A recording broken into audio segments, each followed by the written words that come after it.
Yo, Mo, ready?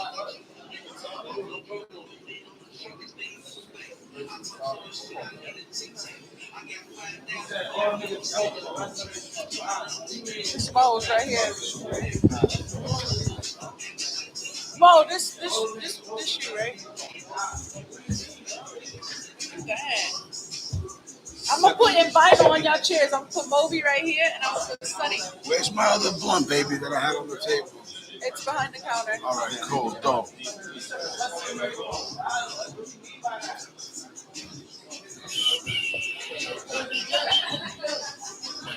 right, we're gonna have to tell everybody to give us silence. Just quiet down a little bit. Yeah, if they're gonna be, and the music gotta come on for logo. Okay. Like, shut it off. I don't know where my phone is. Podcast. We about to go live. Me, my nigga Mo.B, the boss of it all. So we work for y'all. Tap in, man. I don't know where my phone is.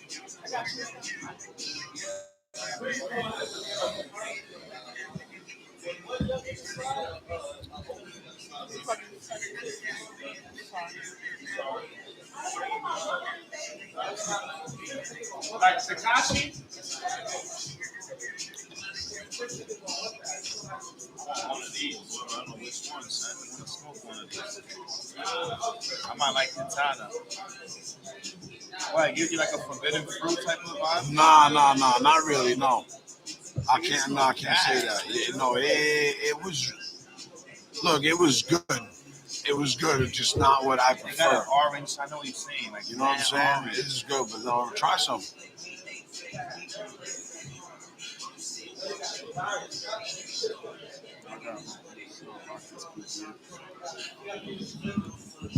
Mic check 1 2 1 2. Hello. Hello. Hello. Hello. Hello. Hello. Sonny, you want to see if your headphones are working?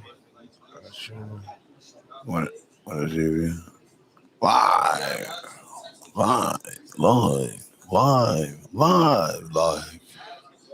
Live from. It's Tuesday. It's Tuesday. It's Tuesday. It's Tuesday, and it's fucking fucking clap. Lick me up, Lena. Like blah blah blah.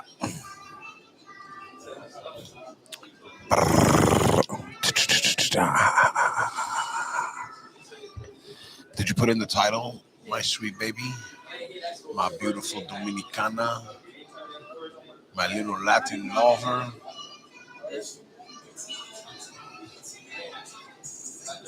Of course. What? Sideways or like this? I like the sideways. I don't know. For some reason, you can get both of us in your screen. Cause my phone is better than your phone. What's up, y'all? My phone is better than your phone. Yo, Anubis. Oh, look at that. Mo.B Dank is blocked I told you. from going live. Dun, dun, dun, dun. As soon as somebody reports you, can't go live no more. Dun, dun, dun, dun. Blocked. Blocked. All right, give me the penthouse. Everybody, go make a I'm gonna post to everybody jump in my feet.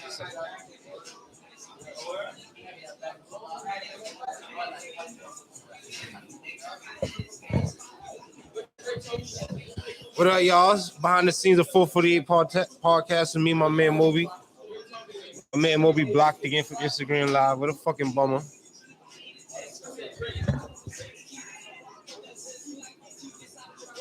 You see my shit? We're getting long, y'all.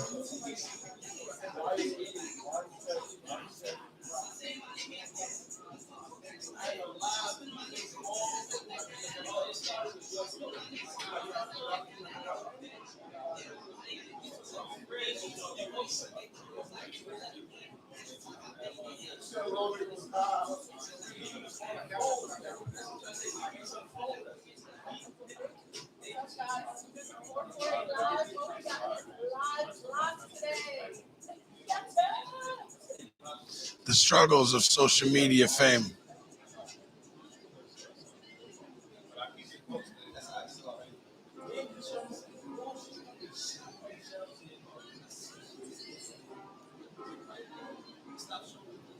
Scumbags. Fucking scumbag. Somebody hated on you. Scumbag. Hated from last night. Yo, Monica, you put out that Goonies collab and niggas got mad.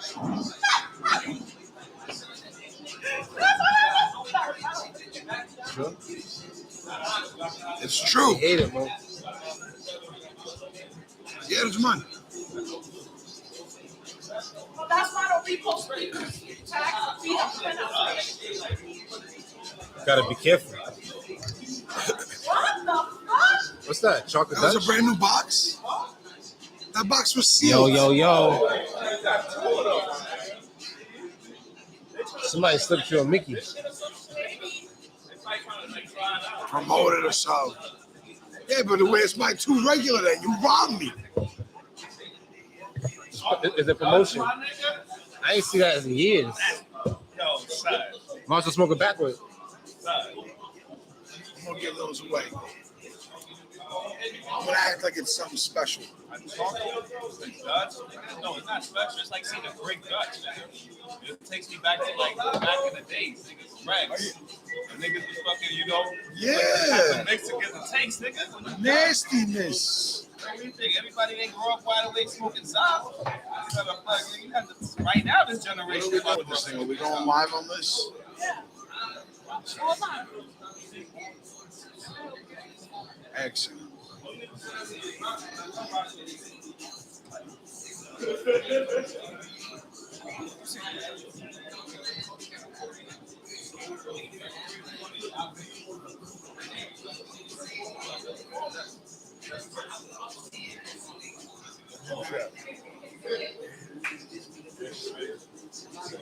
Damn, Mo, you can't go live. My guys, You want to tell them that they got Penthouse is packed. my boy. Penthouse is packed. Watch you. What's up, man? How you doing, Hi, guys. bro? All right, Paul. How are you? What you doing? My man Bun. Not live yet. That's from the Penthouse page. Shut the radio off. You shut the TV off.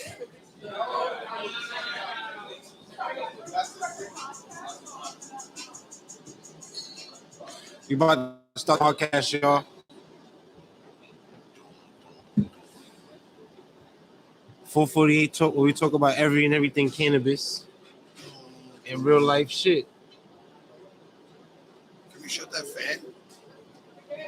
Right now, I'm smoking the triple threat, y'all. I'm mixing the Katana with the Goonies with the Chuckles. How you feel about that, Mo? Shout out to everybody. That's what you about to smoke. I think that's pretty dope. It's a lot of weed. You ain't gonna get it all in one go. Nah, not at one blunt, but through the course of the show. Through the course of the show. Nah, but Mo, can I really work here though? How you gonna work here? At night? Doing what? Whatever. I need extra money. Fuck that, man. I need to learn how to be a boss. So how much you gonna give me to teach you how to be a boss? That's why I'm working. How much you gonna give me to work? That's the question. Minimum wage. I don't really need anybody right now. Yeah, you always need somebody. You always need somebody. It'd be real hard to train you my way. You're an old dog at this point. Nah, I'm very easy to work with. Easy. You think so? Yeah, to follow orders good. Oh, shit. Last week I knocked it over and I think that shut the podcast off. I did, I'm trying to get me a permanent job at the Penthouse, man. Mo.B don't want to hire me. He says see more potential in me than to be a worker. Hey, what's going on, everybody? This is Mo.B. Dank. We're live at the Penthouse Cafe. It's Tuesday, January 25th. Alongside me is my co-host, Motherfucking Sunny, motherfucking Pizzak, Jizzak. We have a full house today. We got King Anubis in the building. We have 41 Hemi in the building. DJ Anubis Sis, is always here, and man. the whole crew over there. Thank you everybody for joining in. We got Harlem in the building. We got DJ Stiz in the house. Right. We got Harlem in the building. We got the Young Gunners in the building today, man. Come chill in, tap in live on the live podcast. Check us out. How's everybody doing today? See, it's the end of January already, just like that. You know, we went from Happy New Year to hey, what's going Happy on? Valentine's Day. Happy Valentine's Day is right around the fast. corner. Sonny, how you feeling? I'm blessed. I'm happy to be alive. You are blessed. You are happy to be alive. How's your daughter doing? She's doing great, man. It's getting bigger by the day, Everything man. good? Everything straight. How about you? How about She's this? sleeping at nighttime? No. She said, would you say no? She's not sleeping? No, definitely not sleeping. She's taking cat naps. I mean, listen, she's what, 3 months old? No. 2 months? 1 month. 1 month. How can she be 1 month? She a month in a couple weeks. When's her birthday? December 19th. December 19th. Mm-hmm. So she's already almost 2 months. Yep. See how fast time go by? Turn it up.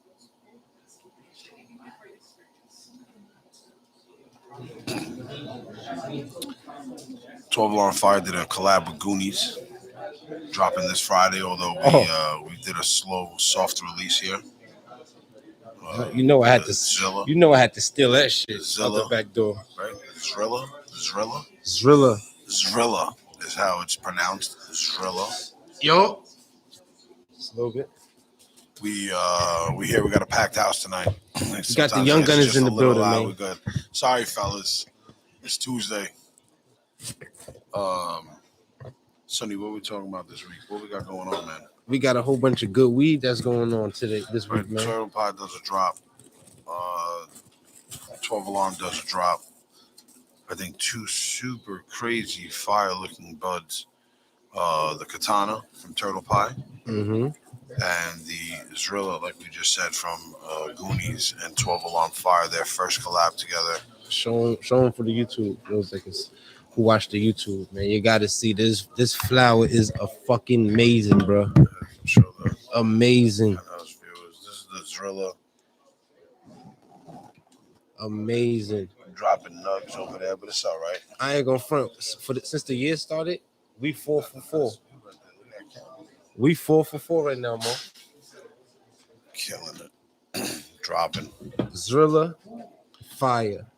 Debo's Cheerio, fire. Yeah. My String Chuckles, fire. Yeah. Zelda, fire. Yeah, absolutely. And Chuckles almost sold out. I ain't gonna lie, since niggas dropped Debo, nigga 49ers been winning too. I know. Killing it. Shout out to the 49ers. Touchdown every game, my guy over there. Shout out to the 49ers, my man Debo Sanders.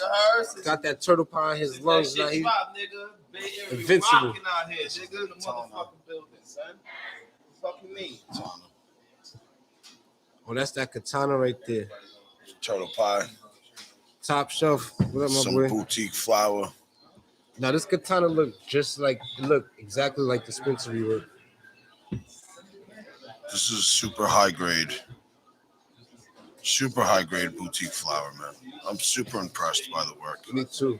2022 has brought out some of Turtle Pie, 12 Alarm Fire, some of the best out of them so far. Yo, I think. When they told us that they had some shit for us, they really meant it. Both drops will be in dispensaries in the next 2 weeks, 2-3 weeks. Which one, Katana and Both. 12 Alarm Fire making its drop with its Goonies drop in the dispensaries this next coming up next 2-3 weeks. We gotta fly Want out that there. most.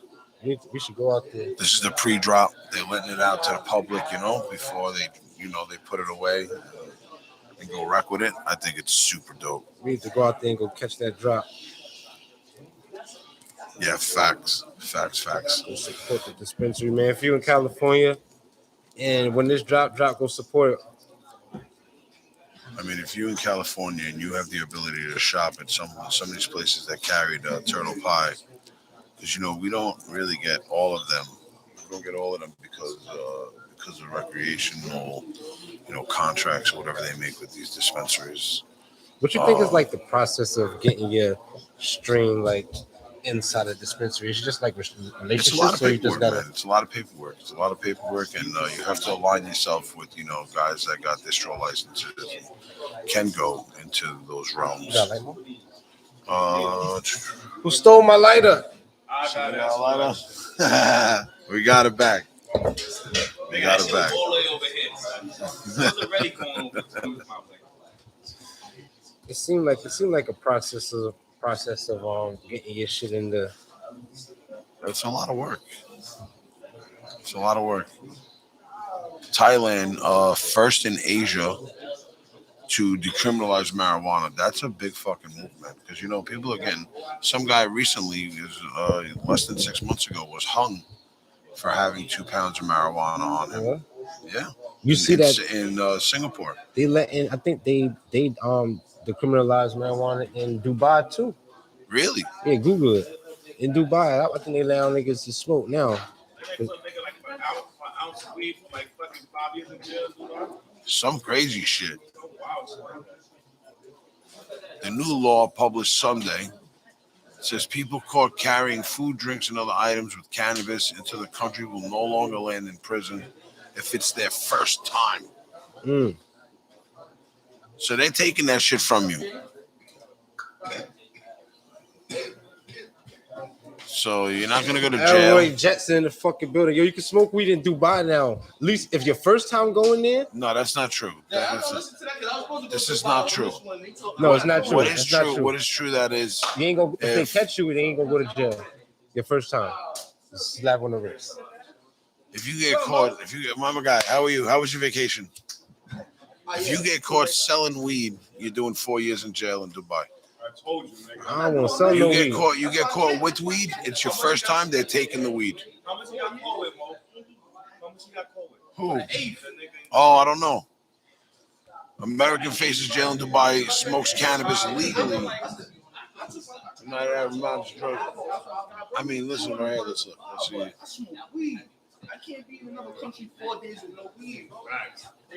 That's like rehab, nigga. Man, guy got fucking jailed for fucking having a CBD vape oil. You think you go on vacation for a whole week without no weed, man? Me? Yeah. No weed. That's real tough. So you wouldn't go to Dubai? No. Me either. That's the point. First off, I'm not going to Dubai because everybody and their mother's going there. You know what I'm saying? So I'm not. You know where I want to go? That I seen. I think I want to go to Egypt. There's other places in the world Yeah, other that than you can go to that fucking What's up, sis? that you can go enjoy yourself, smoke weed, and look just as look. My man just came back from Same Tulum. vibe. Elroy was just in Tulum. Nah, Cabo. Oh, Cabo, pardon me, having a good time. I mean, listen, the heads were basically saying that you could face arrest, but they're trying to let it go. The British consulate, who is, I guess, rights in Dubai.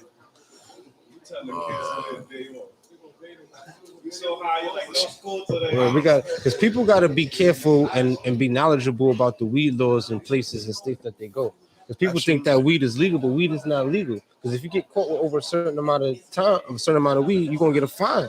Like a process, but they probably dismiss it. Yeah, they You might know, dismiss it. Philadelphia is legal, but But no. it's towns. You know that towns. They lay It's not legal. It's not legal because they give you a limit on how much you can carry, right? So if it was legal, you could have a quarter pound and it's okay. And even in New York State. Yeah, New York State is only if you get caught with like more than 3 ounces, nigga, that's a crime. They could just punish you. You get up to maybe a year in jail, 6 months in jail. So obviously it's not legal, right? Because if it was legal, you could ride around with 200 pounds and police will stop you and let you go. Honestly, I'm really impressed with Thailand. Thailand fucking decriminalizing cannabis or marijuana in Thailand. Yo. Yeah. Let's see. There's a new bill limit THC in pot sold to dispensary. Yo, what's up with that Delta 8 shit that they put in the edibles? Yo, you know the New Jersey, not New Jersey, sorry, the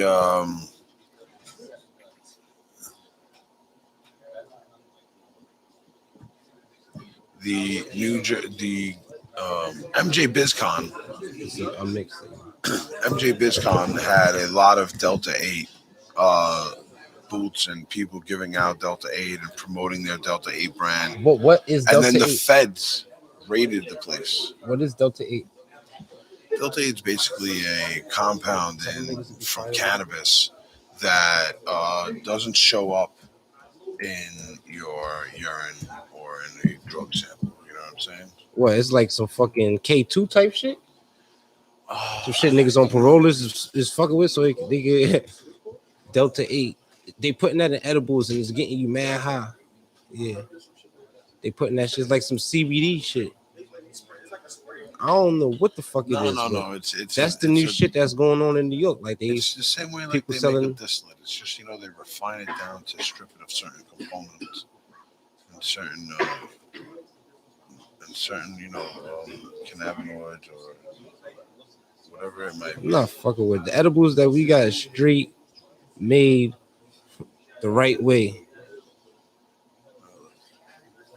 Five things to know about Delta 8. Right? Products have not been evaluated FDA approved. All right. Delta 8. If it's FDA approved, there's something wrong with it. Can we just start that off?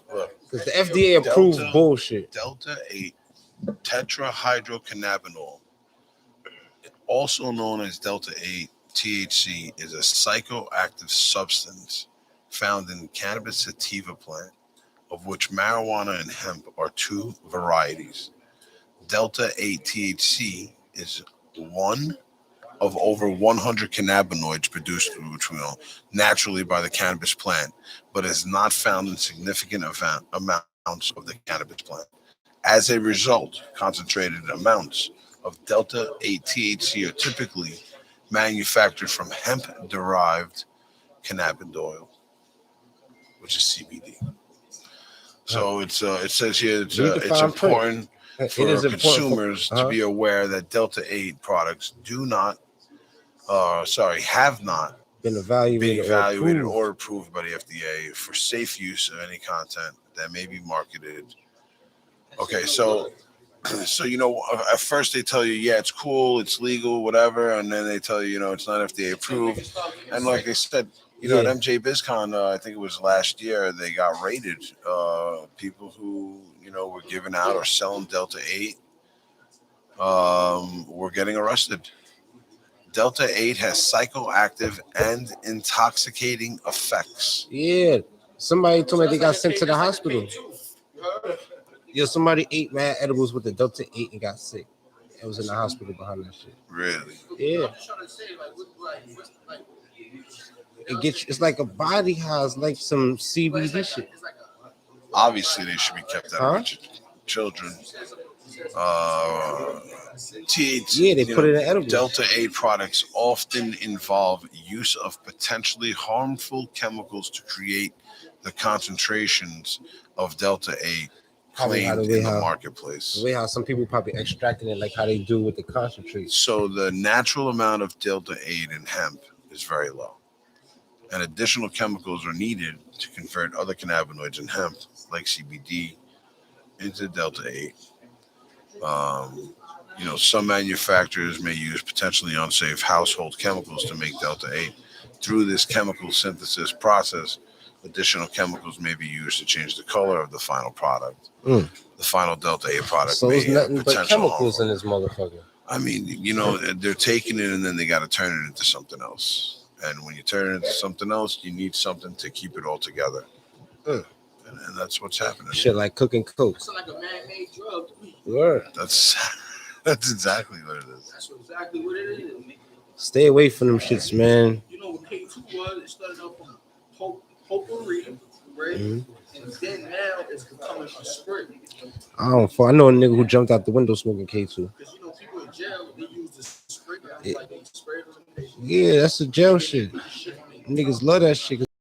They break it up and then smoke that shit. Yeah. So I'm not Delta fucking Hate, with not really good stuff. Nah, stay away from that. You know, they're smoking it in vape pens now too, And just and not just in and gummies. people just got to be careful who they getting their shit from, man. Some people just here for the money. Some people is just really here just to put out good quality and give you good quality shit. So don't run to the cheapest price because people got a problem with running with the cheapest price. I'll be the shit to fuck you up. And where's homeboy at? So this nigga, homeboy, man. Be careful who you buy your shit from too, bro. Get caught out here down bad, man. No. Maybe it was an honest mistake or it was a malfunction, or Nah, he told me it's real. maybe maybe it just happened to be this one pair is defected or something. I don't want no defective shit. I got a reputation to maintain out here, man. It's about some defective shit. Ain't no way gonna know if the thread is off. Niggas gonna know when that shit is off. First of all, that V-Lone hoodie is a 10-pound hoodie. That shit mad like. All right, but you should have caught that yesterday when you walked in. You're right. You're absolutely right. I wasn't even thinking. I was just mad shit going on. I was excited about this Goonie drop, and I seen a whole bunch of weed and shit distracting me. My mind wasn't there, but hopefully he make it right. So I want everything to be smooth. I'm sure he gonna make it right. I'm sure he's got some other stuff for you. I'm good. You good? I'm straight, man. That's All why. right. You've heard it here first, folks. Live on 448 Cannabis Talk. Sonny go to the store and buy his shit from here on out. Sonny's only going to the stores on Broadway or Canal Street to get his stuff. Fuck out of here. No, it's only one store on Canal Street I fucking. That's Origins. Origins is on Canal. And they got drip. I don't even know where that's at. I don't know where that's at. I gotta put my GPS. For years on Broadway. You gotta go upstairs. I'm from Queens, man. Don't go outside. I'm from Queens. We used to Jamaica Avenue. You gotta go upstairs. So Mo, which one of these shits you smoked so far that you like? I smoked all of them. Which one is your favorite? Let me guess before you say anything. Katana. No. Word?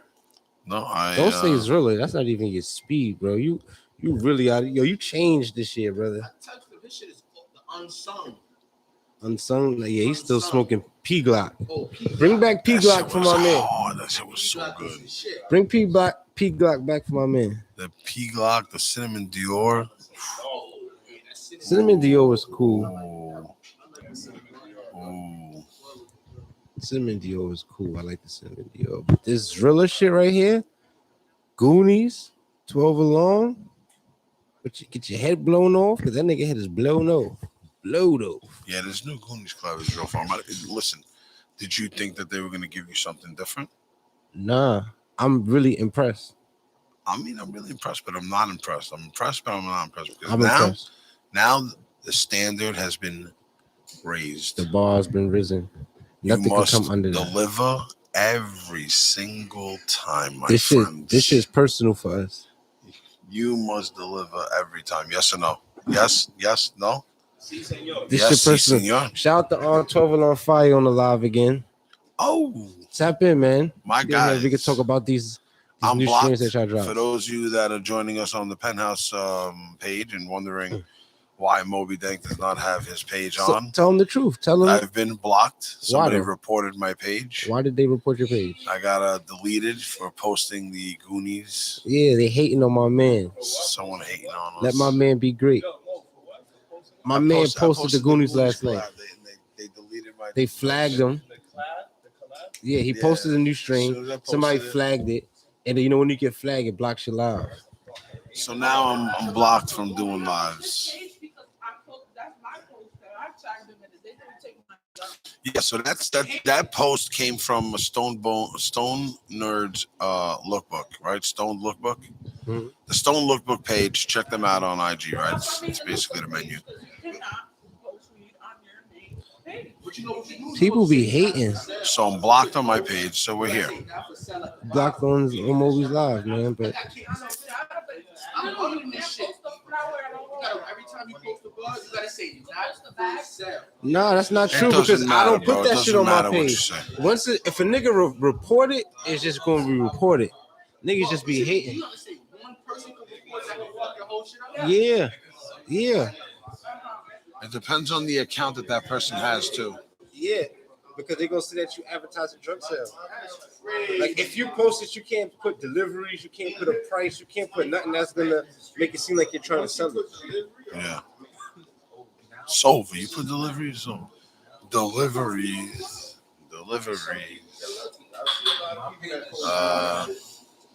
They probably just hating on you, bro. Of course. Yeah, niggas be hating on my man Mo. Hey. And oh yo, let me just let this shit be known. Because I know niggas be watching me and Mo, right? Secretly. Whether you watching our Instagram, you watching our YouTube shit, you listening to our shit. Let me let that shit be known now, man. Strudels is my strain. Wasn't nobody doing strudels before me. I refuse to let another cocksucking brand try to steal my strain, huh?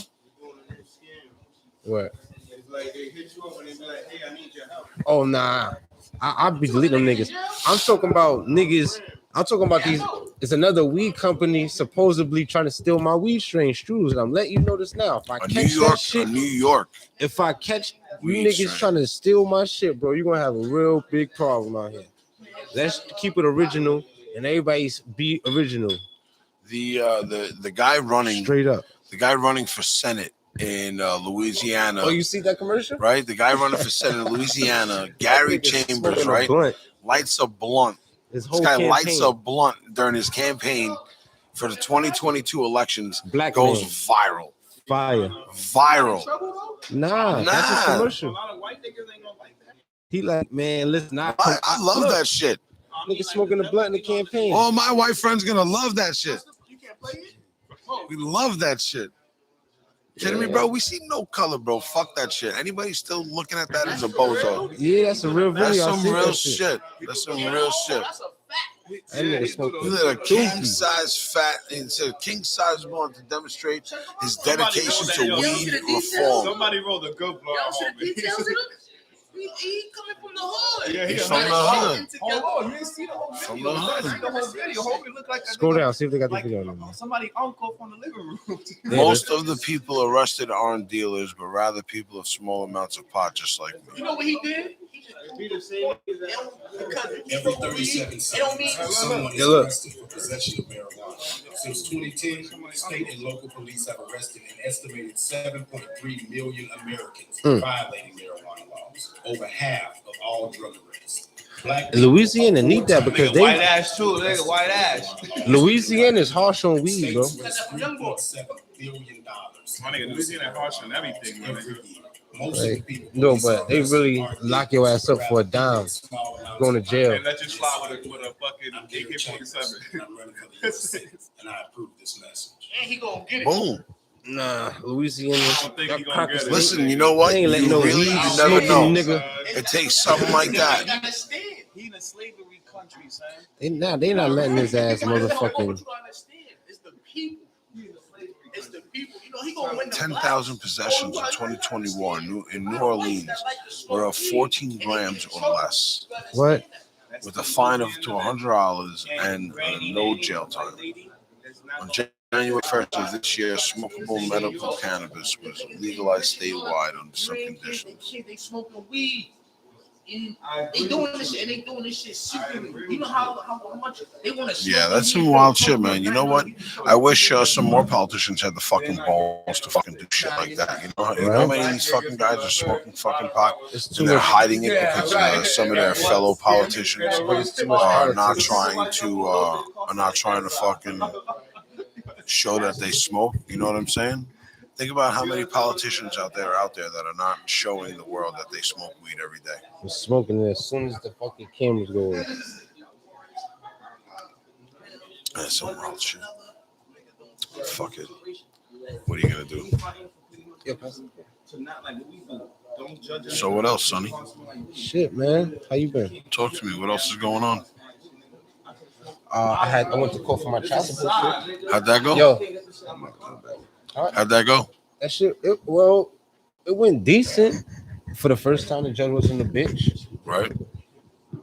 So I fucking went in there. The judge thought that I was trying to get my child support lowered, which I wasn't. I just was trying to get my child care situated because my son's supposed to be in daycare.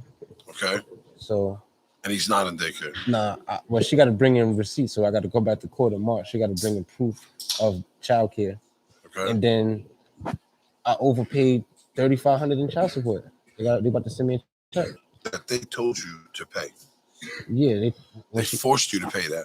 Yeah, of course, but they take it right out your check. And then they tell you, yeah. So not like you wrote them a check or sent or gave them your credit card number. No. They took that money and then said, "Oops." Yeah, a year later, We took too much. Yeah, you overpaid by $3,500. $3,500. We're gonna 2 months of some people's rent. We're gonna disperse that to you ASAP. Imagine somebody could have been going through some shit at that time, and that money put them in a situation, son. That's fucked up. Well, now listen to this though. I said another instead of giving me the check, you know how it shows the U.S. government is putting people in positions to lose. I said instead of giving me a check, right? Keep the money and put it towards my future child support payments. They said, "Nah, we can't do that. It's gonna throw the computer off." What the fuck you mean? You can't get it. I can't use that as credit. Yeah. I was a little disappointed to hear that you were really going through that. What? But it's almost over.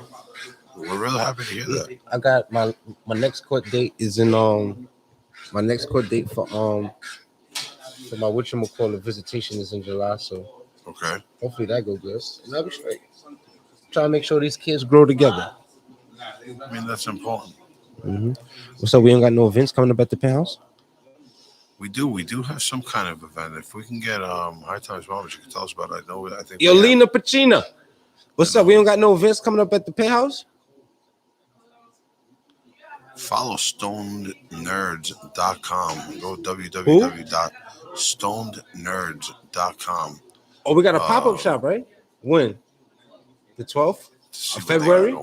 February 12th, y'all. Penthousecafe.com website where you can buy some of our new sweaters.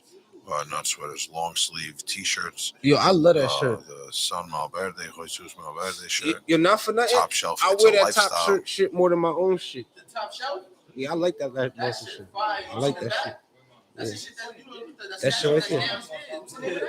Yeah, that's Saint Jesus Malverde.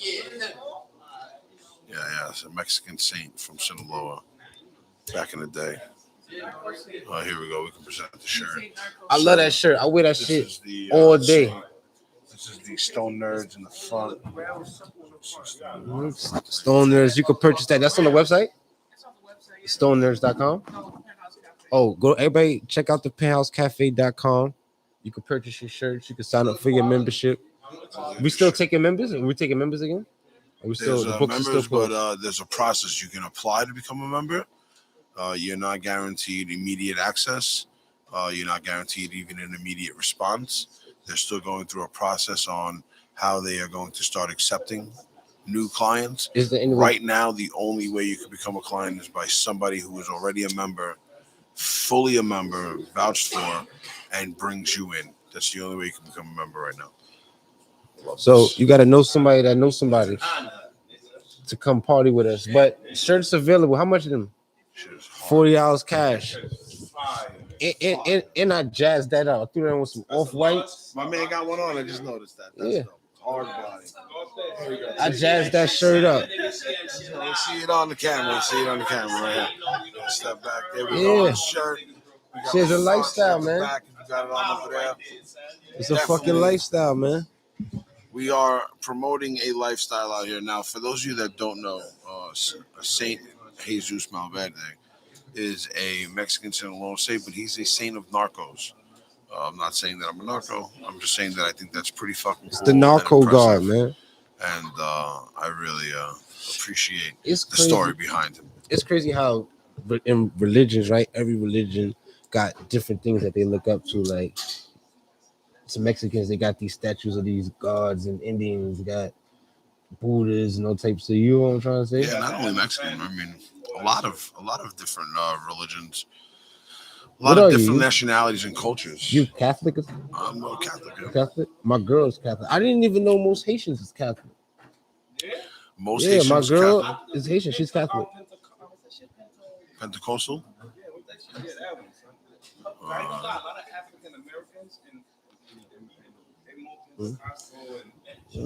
I grew up as in the Christian church going household, so So for you, there was no saints. It was just Jesus Christ Jesus Christ. and God. But mine was crazy because my mom was a church goer and my step pops was like a Rasta. So and, the Rastas, they don't believe in the churches and all that shit. You feel me? They don't So believe in a temple. I got the best of both worlds, so That's good. I'm conscious. You look like you got that little Rasta growing type of look working on today. Like Yeah, I'm trying to grow into my stoner look again.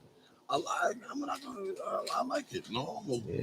I think when Lena Hunger do my hair, I'm gonna get some twists and probably start dreading my shit. you know, Lena's got a girl that does her kids' hair. Yeah, that's what she gonna do my shit. I'm gonna get She some twists. loves it. She loves this girl. I'm gonna get some twists. That's what's up. You said? Yo, growing up in a Rasta household and a Christian household, did you grow up like in the Christianity? Did you had like the 7-hour churches? Or Nah. it was like the fucking just go to church and Nah, my mom's was sinister church. She wasn't even going with us. She giving us some money to get in the dollar cab and some money to put in the collection plate, and we better go because she gonna question us about everything. She gonna question us. No, for real. You know what bugs me out? Because I asked him that question because Christianity, son, and churches, if you go to like different types, son, some niggas just sing for like 7 hours. Yeah. You gotta all this shit, and you have ones like I just said, you just go for an hour and you just bounce. My mom's used to go to church on Sundays, but I mean that shit is I think like at a certain point in everybody's life they start becoming more in touch with God. You feel me? So and at the time when I was in at a different stage of my life, but now I'm really like trying to get more spiritual and shit. You feel me? Yeah, I do. Everybody need a personal relationship with God because, nigga, if you believe in God, nigga, you want to go to heaven, right? Well, you gotta have a relationship with Allah, same God too, because when it's time for you to go, you want to go to heaven, right? You see, so that ain't even righteous. You did your shit out of. But at that time, I was practicing. I was born. But you was born Muslim or you was born? Nah, I took my shahada. So Because with this girl, to date a girl, he turned Muslim to date a girl. Damn, so you was really digging her, son. I'm 18 years old, 17, 18 years old. Like, what you He said, I changed my religion, bro. Like, it was lit. So I'm like, man. So I'm saying, but right now though, is you ready to make salat every 5 times? It was wrong. You feel what I'm saying? It was wrong at that given time for me doing that. You feel what I'm saying? So for that purpose, but now that I got older, yeah, I felt like I could get more into it. Like, you feel what I'm saying? I ain't gonna hold you. I pray every morning. I pray every morning, son. I pray throughout the day, all day. When you pray, what you ask for? I don't actually. Word? Just thank God for giving me what I have. I thank God too, but I be praying. I be asking for shit. But I be asking not for material shit. I be asking God to make me more understanding, give me patience. I mean, there's times, don't get me wrong, there's times I ask for things, you know, but not every day. Every day I normally just wake up and I say thank you. You know, Oh, really, me too. that's it. I just say thank you. I think people take for granted how blessed we are, right? Because people wake up, people be forgetting that the blessing is that we alive. You feel me? I mean, the blessing is that you have the ability to go on this journey. Nah, the blessing is that if you're able to wake up every morning, you feel That's me? what I'm saying. Go through this journey called life. Mm-hmm. You know what I mean? And unfortunately, some people don't have that situation. Yo, It's all right. Unfortunately, some people don't have the best situation in life growing up, or even as an adult, you don't have the best situation. Sometimes you have everything and you lose it all. Mhm. But then there's times you have nothing, and then one day all of a sudden you have everything you've ever wanted. sometimes I've really been appreciating the fact of just making it home at night. Like, I just want to make it home. Yeah. Making it home at night is so important. People take that shit for granted. Yeah, and you know, the crazy thing is, Sonny, that you're gonna see that more and more throughout time, and over these past 2-3 years, and you could just see it just on Instagram and all these TikTok things, right? And correct me if I'm wrong. how many more people are turning to a more spiritual world, a more spiritual approach in life because they believe that there's more to what's going on than what's just here to be offered, you know? And I don't think so. I think people turn more to spiritual because of what's going on out here.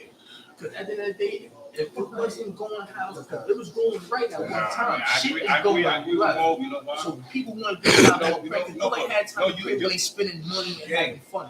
no, it's not about that. It's about, you know, but at the end of the day, it's like more people are realizing that they need to turn to something more because this life that we're living as a whole society, as a one society, through what we're going through is crazy, and it's not the way. It's not it. Let's go back to the question we just asked. The social media like TikTok, Instagram, or whatever encourage certain people to be more spiritual because they visualize them. Say example, like a person like a Muslim girl, and maybe in Iraq, son, she got TikTok now. She can get to see the culture of how Christians get down, and maybe when she is back in her mind, she's like, "Fuck, I'm really following. I gotta wrap myself around blah blah blah blah blah." And not knowing that maybe this is not what I want.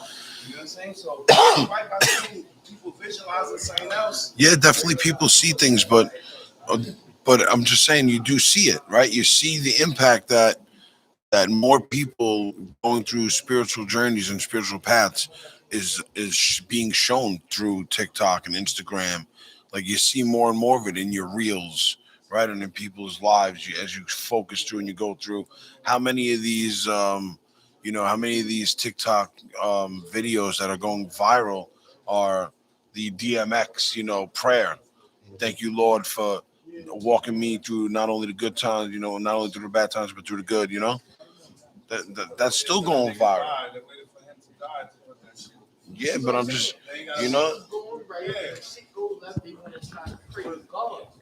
yeah, but that's just how it is.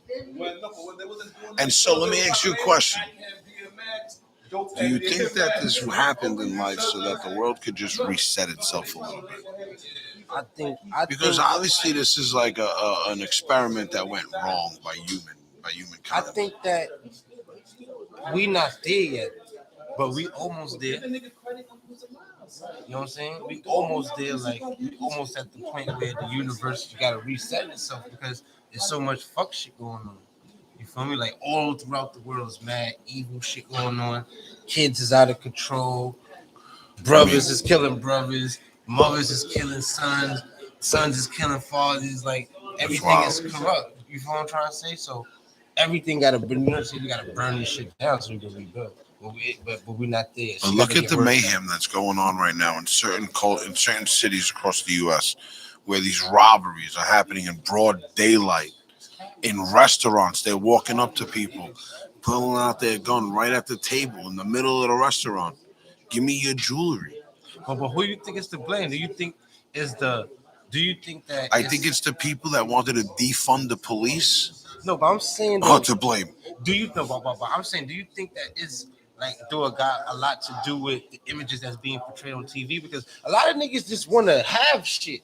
These niggas that get money. Any image that's looking to be portrayed, when they're showing live videos of people getting robbed in broad daylight in restaurants or leaving shopping centers, walking with their kids, and they got their milk taken out of their cart at gunpoint in broad daylight. We're not talking about you got drunk, you wandered into an alley. There was a homeless guy there, and took advantage of the situation, beat you up, and took your money. Did you see that video? What video? It was the guy who was helping the homeless guy. Homeless guy was laying on the floor. The guy came, put his jacket on him, and the homeless guy beat him up and robbed him. Pulled him in the same corner, beat him up, robbed him. After the guy was trying to help him. That's not crazy? That's past crazy. No, but I'm saying though, like, a lot of niggas, like these kids, right? They want money, but don't even know what they want to do with the money. Period, huh? Yeah, a lot of these young kids who out here robbing, they just want to have money to show. They don't want to do nothing with the money besides buy clothes. You feel me? I feel you, man. I also think that It's just one of many things that's going on. But That's it's not terrible. even. I don't even think it's the parents. No more, son. That had nothing to do with parents. No, that's different. That is different. It's never different. You know what? I got a whole with your baby mom. Sonny. Huh? Because you decided to step up and be that. So somebody take your strudels back. Man, these niggas better not take my fucking shoes back. This nigga take my shoes back. They gonna I mean, have to fucking. in reality, does it make you not feel like what we were talking about a few weeks ago in terms of, not letting people know what you're doing because they're just going to try to do it before you, even if it looks like shit. They do it first and then they make it look like you're the hater. Yeah. And that shit be getting me tight because, and that always been like my cry, right?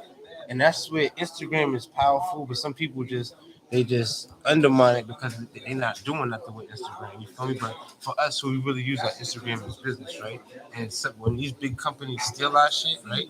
We really rely on our followers to repost a tag, so they can see that this is really our shit. You feel me? Because like look, they stole my ting stream, right? But if I had a bigger following, I had more people reposting that shit, it would have reached where it's supposed to reach and probably would have stopped.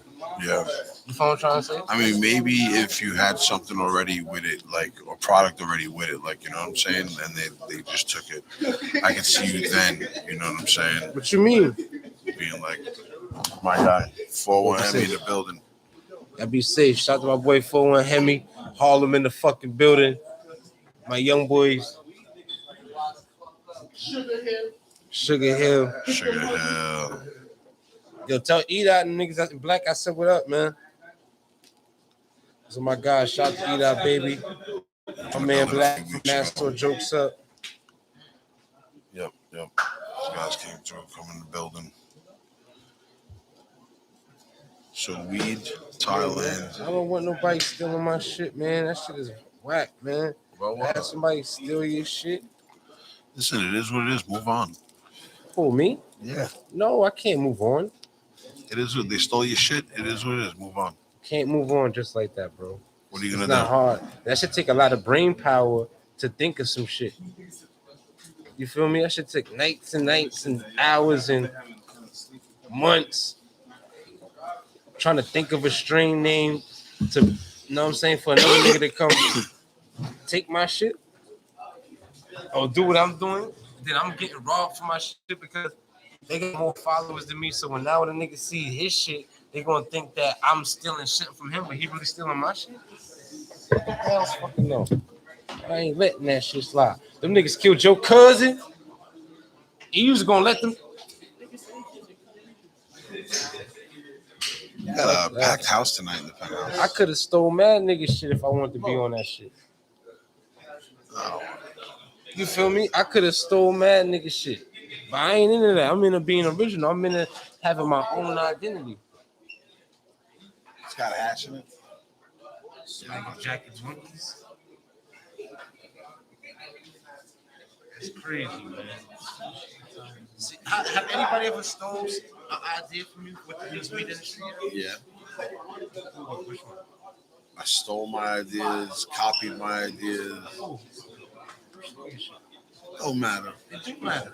Because sometimes people gotta know where shit started, where shit is really coming from. Because y'all giving the wrong niggas the credit. And then when you give these wrong niggas the credit, the wrong niggas get empowered and become the leader of certain shit. You feel me? And they don't even deserve that shit because now they're gonna just be okaying the wrong shit. So shit gotta be known. I let nigga know Big Al Exotic stole my shit. The Jokes Up niggas stole my shit. I don't give a fuck, nigga. This is facts. Facts. That's not Fuck no them. fucking. They stole your shit. They stole your shit. Fuck This them. ain't no secret. But what you need to do is fucking come up with another idea and let's move it along. But you keep thinking that shit is easy. These be $1 million plays. That idea that he came up with, that I was supposed to make some money with, he just took my shit. This great idea made what he's supposed to make off of it, or for just taking something else because he's seen it. You What's feel the me? lesson you learned out of that? The lesson I learned is no matter what you do, as long as you the small guy, they're gonna do whatever they want to do to you. False. When you meet people like that and you're about to give them your ideas, you make them sign an NDA, No. which is a non-disclosure. I'm talking about what? I'm talking about. I Right. never met nobody. They looking Yeah, at my don't. Instagram. Oh, he And just you had a full-blown conversation with the guy. After he stole my shit, we had a conversation. I had a conversation. See what I came to. So you had the product and then he copied it. Pretty much. I hit them up. Hey, how you doing? My name is Sunni Paks. Whatever the case may be, I'm interested in doing the collab with you guys. I already started doing this, that, and the fourth. Here's the bag. Here's the that, and the fourth. Are you interested in doing this, that, and the fourth? 6 months later, mind you, my shit is already in production. I'm already selling it. 6 months later, 7 months later, he dropping ting already. Now he's doing it. But you have no relationship with this guy At all. You gave this guy all your information I didn't before. give him information. What do you mean? You just told me. You just told me that you gave this guy all your information, the AYZ of the product and what you were doing, and how far you got along, and what you were going through, and what you were gonna do with it. And then you were upset that this guy who didn't respond to you just fucking took your idea and fucking ran with it. But it's out already. That's just like if It don't fucking matter, if bro. I come to you with a bag that's already designed and it got weed and it's being sold, and I'm telling you like, hey, this shit is doing good in New York City. I want you interested in doing a collab. If we can make it bigger, you feel what I'm trying to say? I don't want much from it. You can gain from it. I'm just trying to get with a company, and then 7 months later, you do the same shit. You feel what I'm trying to say? I come out with the same bag. You just show me. You gonna feel the way. Oh, let me ask you a I've been question. selling this shit. Were you paying taxes? You're not on they you in New York and they where they at, so it's like you're not really going to see what they doing. And you're not going to win that. You're not going to win that. In court, you're not going to win that if this was legit. If what business you were doing was, let's say, legit, you would not be winning this. This year. Yeah, definitely. The same way how I proved to you that I was doing this. Is why Instagram is good, because it got dates. They would have to prove that they have dates that they've been doing this. You feel what I'm trying to say? Before my date, and I got proof that I was doing that before anybody was. So what are you going to do? You see what I did? I came up with 5 other strains. That's okay, so but that's what I told you needed to do. But the fact of the matter is that we gotta let it be known that these companies that a lot of these people look up to is stealing shit from niggas like me. Listen, Sonny, they're only stealing it because you're giving it to them.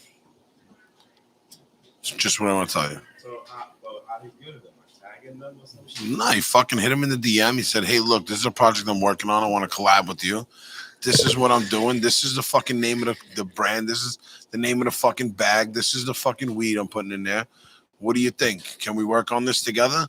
The guy didn't answer him, put out his own fucking thing 5 months later of the same fucking bag, the same fucking name, the same fucking So whatever, that's not stealing? with his own weed. Yeah, it is stealing. Is he right for that? He can do whatever the fuck he wants. Am I wrong for fucking shopping out my idea? Listen, all I'm going to tell you is this.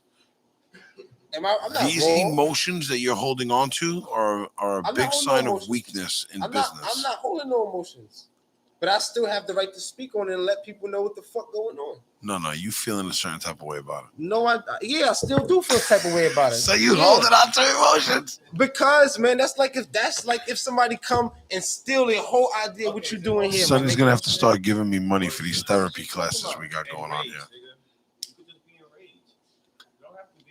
I'm not holding on no harboring and shit, but I still feel the weight. And you're enraged for 3 years. You're holding on to shit.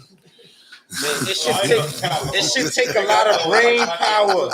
This shit is not easy. It should take a lot of brain power to come up with a catchy name, find the strain, design the packaging for a nigga to steal your shit. Nigga, fuck no. He lucky I ain't see him outside. Well, if I go to California, I bump into him, I might just slap him. You know what he looks like? No, but then. That's what I'm trying to say. You see that he could get somebody, the wrong person could get slapped. Because somebody got to say, yo, that's Big Alexander right there. And I'm going to just slap him like, yo, why are you going to steal my shit? Like, what's up? What are we doing now? Why is he going to steal your shit? Because he's a bitch. Them niggas is bitches.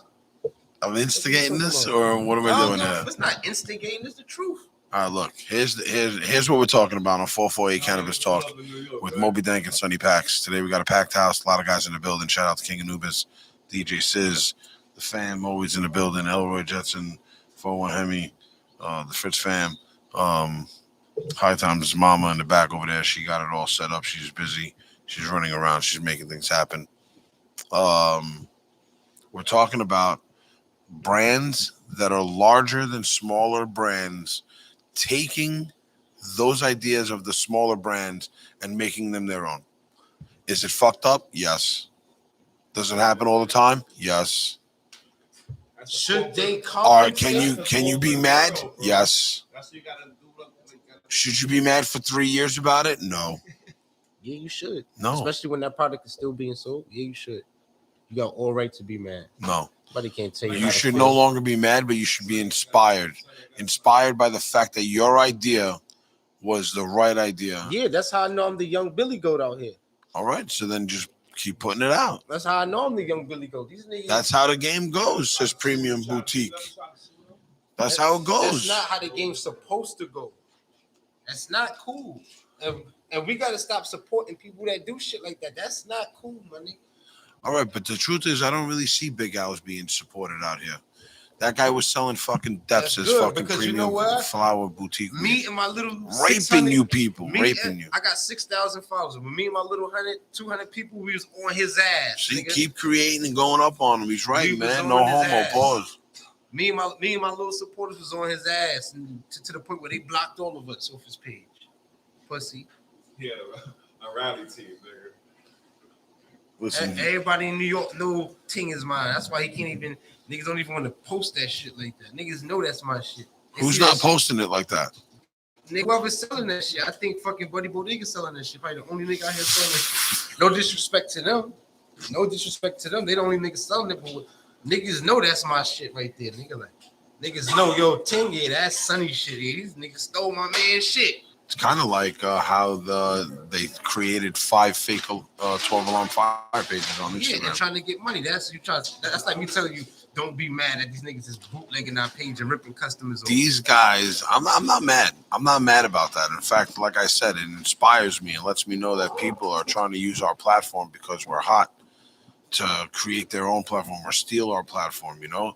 But don't be fooled. Our consumer, they're not the stupid consumer.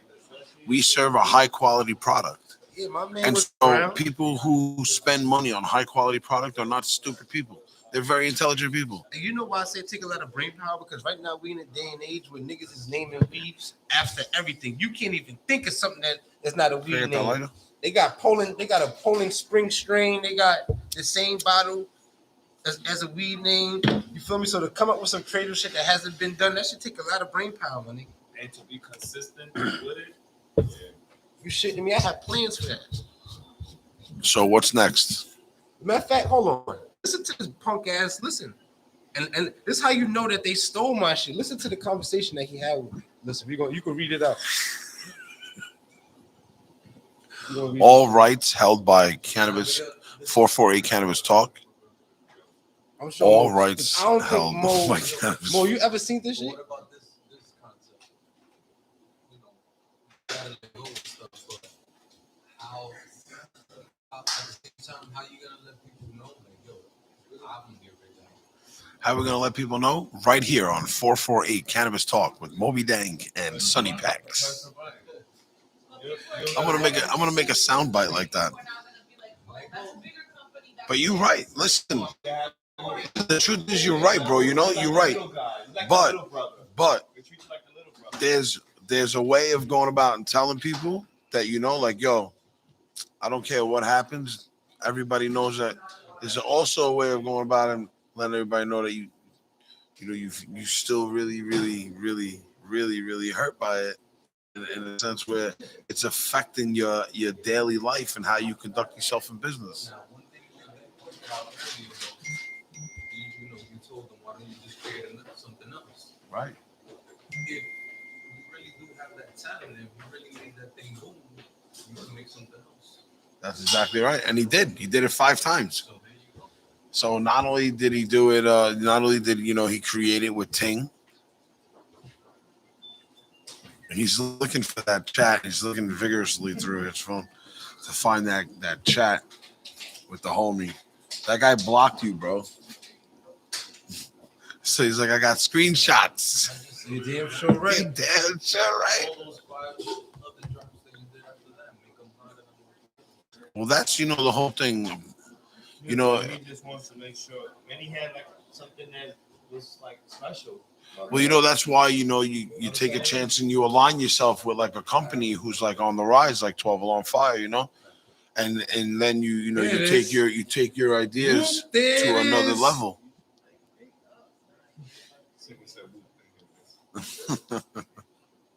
Let me scroll up to the beginning of the chat so you can just see more.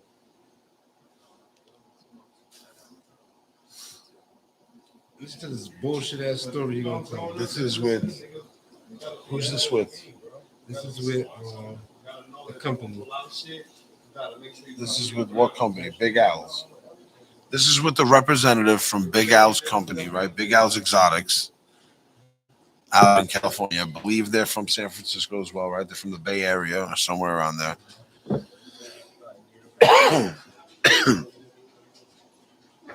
Let's see how the conversation went. Now, Sonny, you can't be leaving out critical parts of the conversation. I'm gonna let you read shit everything. That you said. I'm gonna let you read everything, brother. I'm not gonna leave nothing out. Our new bud tender in the house, Drea.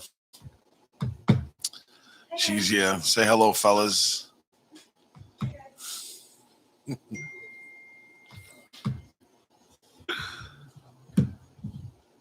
Let's see.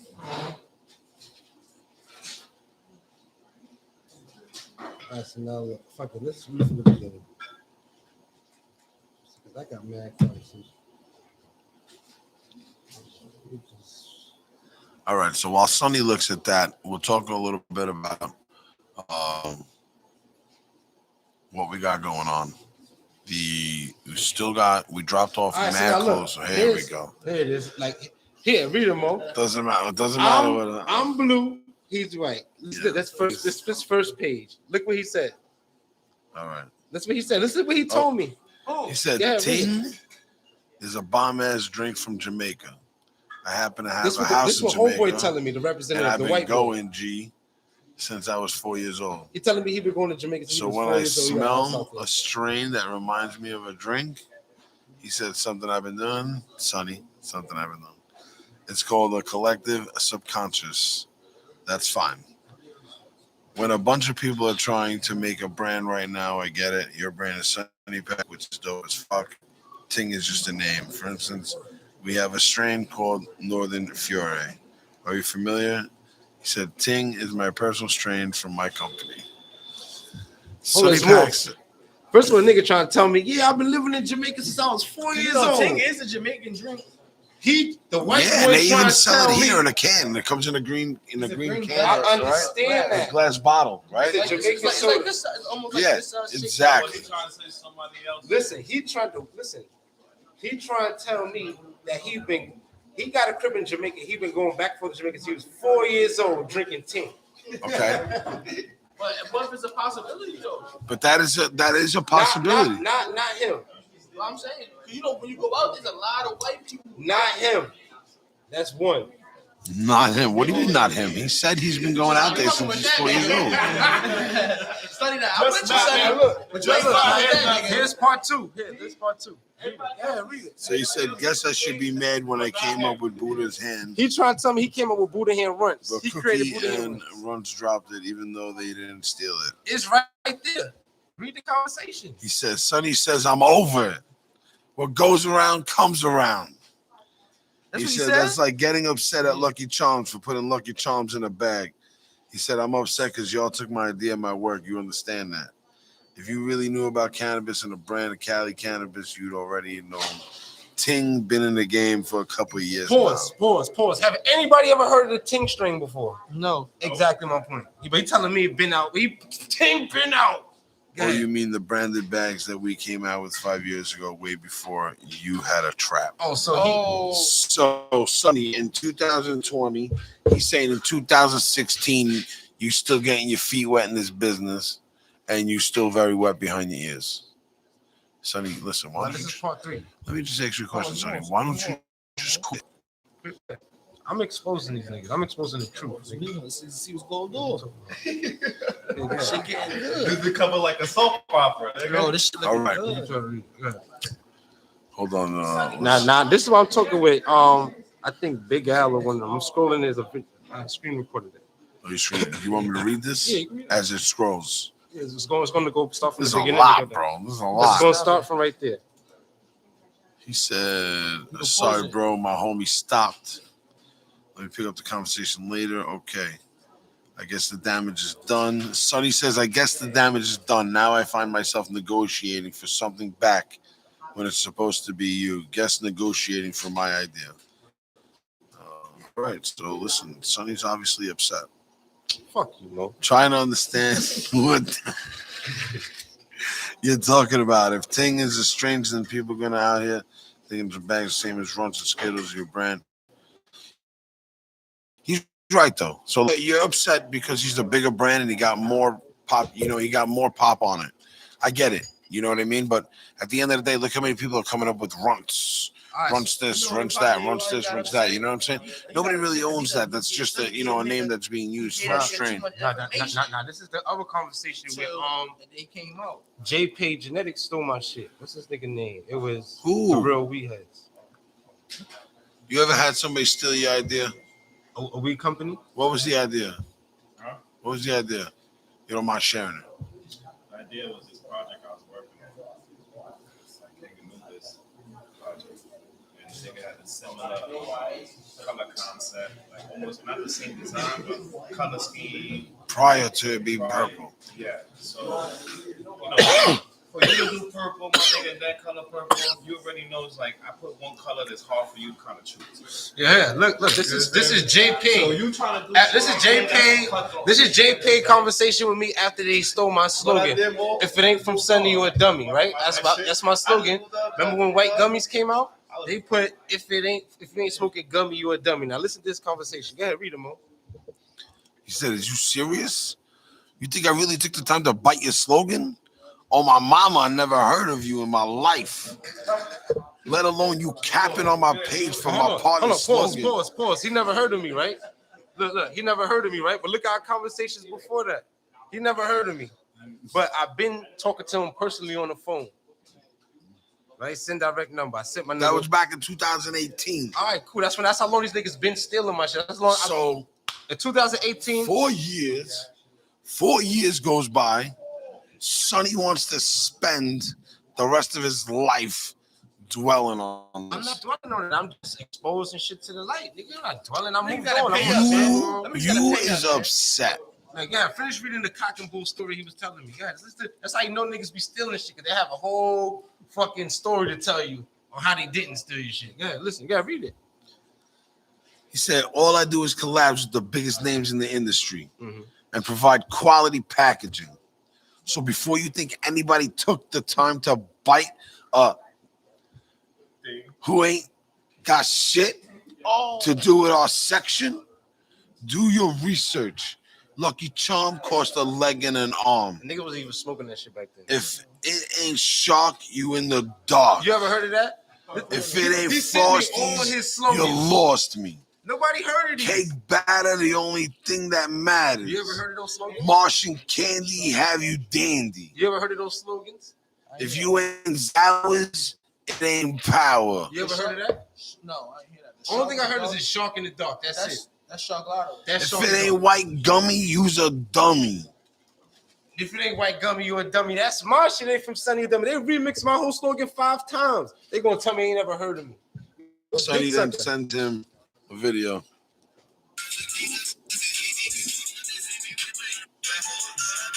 It say stop what? So that's the video Sonny sends him. And then he sends him a logo, says, Sonny, you a dummy. See my menu that been my line 2018 and New York Pottery. Know that. New York Pottery. Know that. All right. New York Pottery. You see it? Yeah. You know what I'm saying? But it's cool, beloved. That's how it goes. Big companies take from little companies with no regards. My God bless you. So Sonny tells him, listen, you know what? Go fuck yourself. It is what it is. So I've been moving God on. Tell me bless to you. move on. I tell But you. now you ain't moved on because here we are 4 years later. No, I moved on. He said, then why are you in my DM? Sonny said, I'm pretty sure you understand, beloved. I grind hard to get my brand where it's at in New York City. I never been a vendor. I never paid for a cosign. Straight grind. Ain't nobody helping me.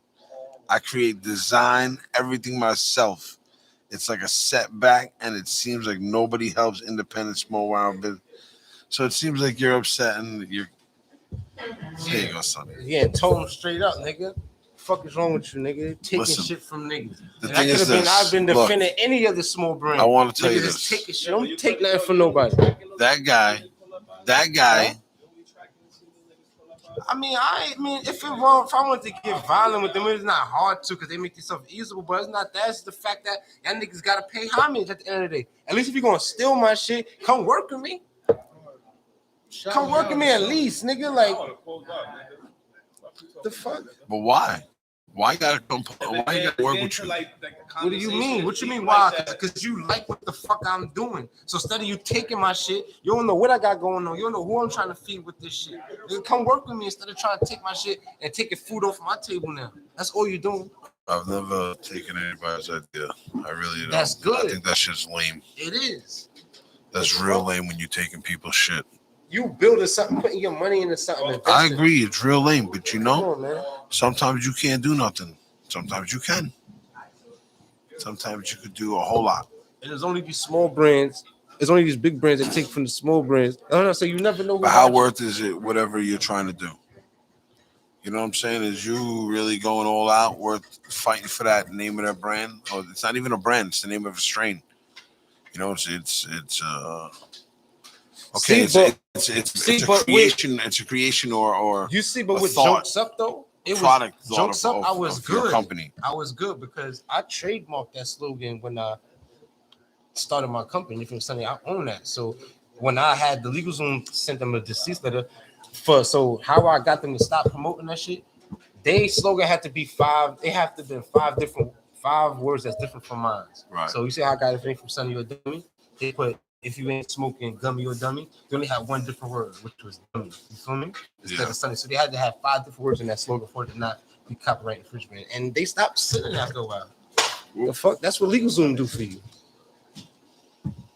A little $400 to patent your slogan went a long way because you see they don't promote that shit no more. What? It's quiet for that. Word. King Anubis in the building, showing love, getting ready to push out. My boy, be safe. Yo, don't let that shit get to you. Nah, it don't get to me. But I use that shit as motivation though. Sonny, what are you gonna do in terms of moving forward? Right? That's it. You know what goes around comes around. I don't hear about them no more. And I'm sure they're doing things, but they're not doing it around here. So, yeah, you know. niggas is desperate. That's what we got to. We got to keep it real. That's one of the brands.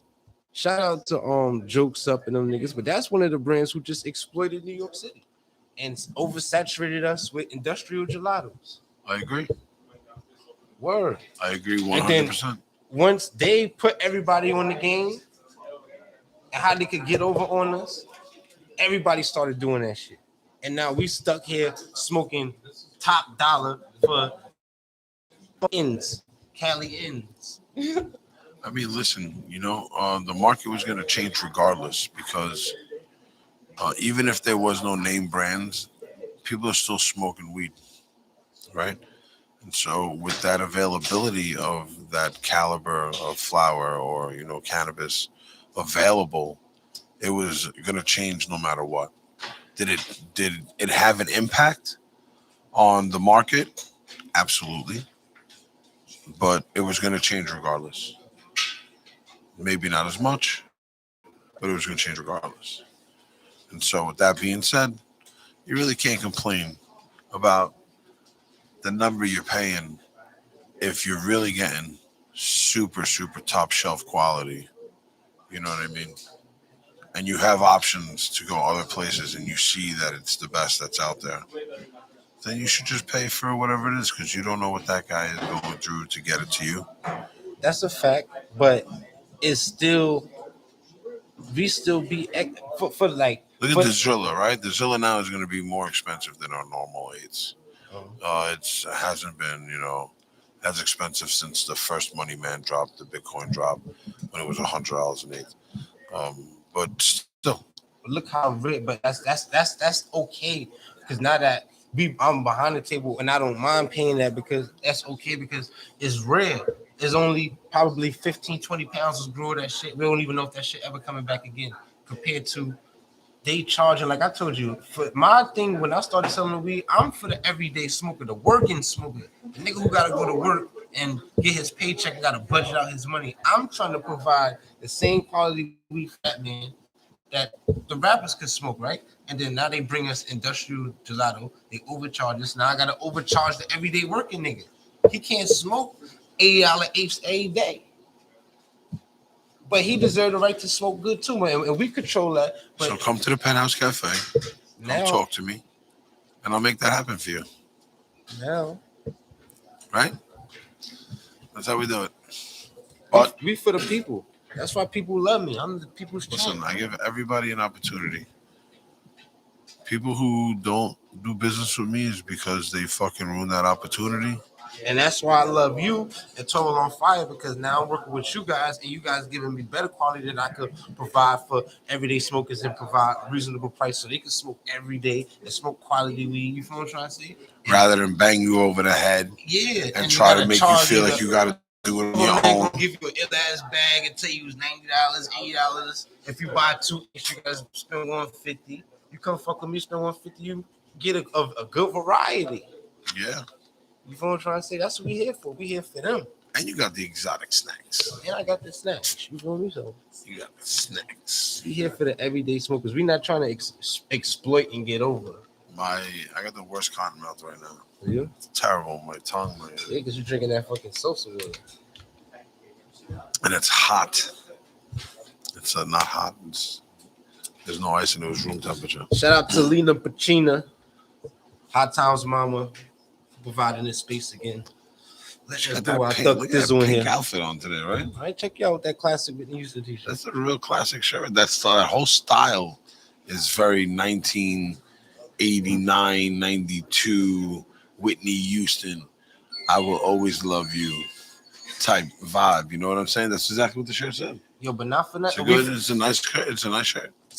Let them know that we 4 for 4 right now. Those are the good days. We 4 for 4. Our last 4 drops been pressure. Oof. You smoked Katana yet? I smoked it. That's me. You smoked the Katana in the Goonies? Y'all fucking what y'all waiting for? You didn't smoke the Goonies collab either? What y'all waiting for? Wow. An invitation? Let me see that bag on the table, because that don't look like one of my bags. Yeah, see? Here we go. Let me see that. No outside food, man. Oh, it's my guys, though. Let me see. The homies at LA Traffic. Shout out to my man Mac at LA Traffic. I know the owner for LA Traffic. That's my guy. He's a cool guy from Backpack Boys. They all yeah, I fuck with him. He cool. Cool. Yeah, from Backpack Boys. Mac. I like the colors on the bag. LA Traffic. Let me see. I fucks with LA Traffic. So good. Those are real good guys downtown LA. I fucks with them. Yep. People like this shit out here in New York City. Of course they do. This shit smells good too. It's all gelato though. He always be coming through with some heat. See what I'm trying to say? We all get gelato. Niggas don't send us nothing else. Every company just grows a certain gelato just for us, bro. And everybody, when you try to give them something different, it's like, but word. But then when you don't have that one thing that's different, they're like, everything smells the same. Word, everything is gelato. You motherfuckers the LA never just be happy. The sprinkles that we just had last week was gelato. Oh, this shit, that's somebody. Gelato. They're going gelato us down to death. And then charge us $7,200 for this bullshit. Nah, that's not bullshit. Don't get me wrong. It's not bullshit. Shout out to my boy Mac, LA Traffic, and the whole Backpack Boy family. You know, I fuck with y'all still. But I fuck with 12 alone. Sonny, you got us got a man bun and a Jerry curl. See my shit? It's my little Superman shit. I got my Superman shit going. A little man bun. I did it myself. That's how my daughter here gonna be looking in the morning. What we doing? We smoking this? This is this is. This is we reviewing this. Don't think it's weed. That's fucked up. I thought this was a review. Let's see. I want to see it. Sonny, yeah, check it out, Mo. Sonny don't share. We gotta get this a special gelato corner for these niggas out here. But not for nothing though. You be putting out some nice shit. Not for nothing. Backpack Boys Some might beautiful got colored weed, man. the best Thank gelato you. out of all the gelato companies. Backpack Boys got the best. A gelato kid.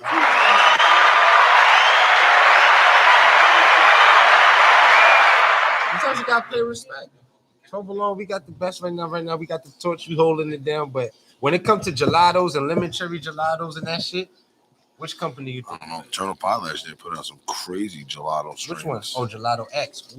Gelato X. Bitch. The gelato. Son of The a gelato bitch. But they XXL. don't. But you see what gelato? Did you see The Turtle prickly Pie? pear. Listen, The Sunday Driver. Turtle Pie and 12 alone. Sunday right? Paper.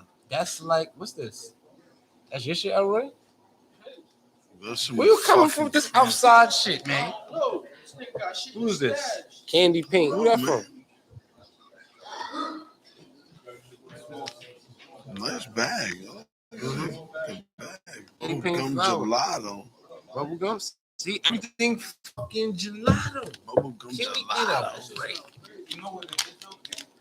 It's New York City.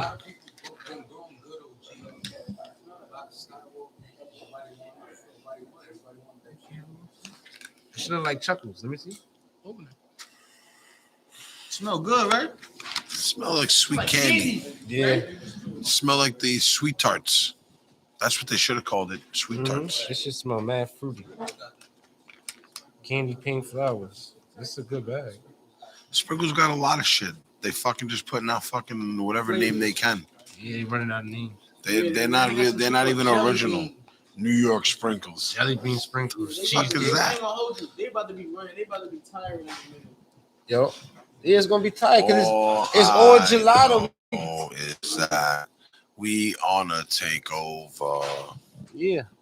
You're gonna see. Watch. We're gonna be talking about this in 6, 7 months, 8 months. We're gonna be talking about how we still killing it. We gonna beat them In niggas. 12 months, we're gonna be talking about how we still killing it. We still niggas. How we took over the game. We gonna tell you how we took over the game. And it wasn't with gelato, motherfucker. Nah, shout out to rest in peace, Young Dolph. Young Dolph made gelato famous, man. It's because of Young Dolph why everybody's smoking gelato right now. You think so? Everybody in New York? Young Dolph. Young Dolph made gelato popular. You think so? 100%. Can we Google that? Yeah, Google it. Young Dolph makes gelato popular in the whole world. So child support owes you $3,500. They owe me $3,500, niggas. How many niggas could say that? Oh, Dolph? No, child support owe $3,500. Oh. Child support owe me $35 cash, Gelato to Dolph. and I'm gonna use that $35 to pay my next child support bill. I like Dolph. Are they gonna let you use that in like future payments, like this month's payment? They can't. They gotta send me the money, and then I gotta pay it. They can't just acknowledge and take it off the bill. So what happens now if you don't have that money? I just be fucked up and be in the arrears. So It's crazy. never good to be in the arrears. Judges, when you in arrears, when you owe child support, oh, it's over for you. But when you caught up and don't owe, and when child support owe you money, they treat you different. Even though I didn't get a win, Right? I didn't even though I'm not looking for a win. I just wanted to be pay was fair. You understand? If my son is not going to certain shit, I shouldn't have to pay for that. So I want to make sure he still in daycare and I'm paying whatever I'm paying for, he's really going there. Because that $400 a month count. But to niggas who not taking care of their kids, niggas take care of your kids, man. Man. Costs a lot. Take care, baby. You know how much fucking wipes I'm running through right now? I ain't running through Pampers, it's the motherfucking wipes.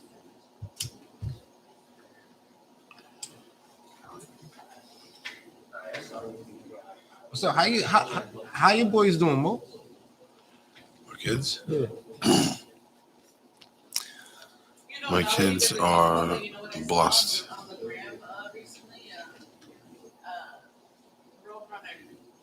Who? Oh, Really? Roadrunner meds. Oh, you going there? Yeah. That's what I'm trying to say. Shout out to I'm like, DJ I Enemy gotta in the be like, building. I'm Soldier Boy. They blocked me from going live on my Mo.B Dank page. I'm the I'm Soldier Boy in New York City, and thank God for Instagram. Everything could be documented. Like, look, What you mean, you Soldier Boy? In New I'm York the City? first one who did it. I was the first nigga. To do what? Everything. Get paid for ads? No, I ain't get paid for no fucking ads. I'm the leader of the new school. What, So you part in of the what old school. sense? I'm the leader of the new school. You can say that confidently. Yeah, I am.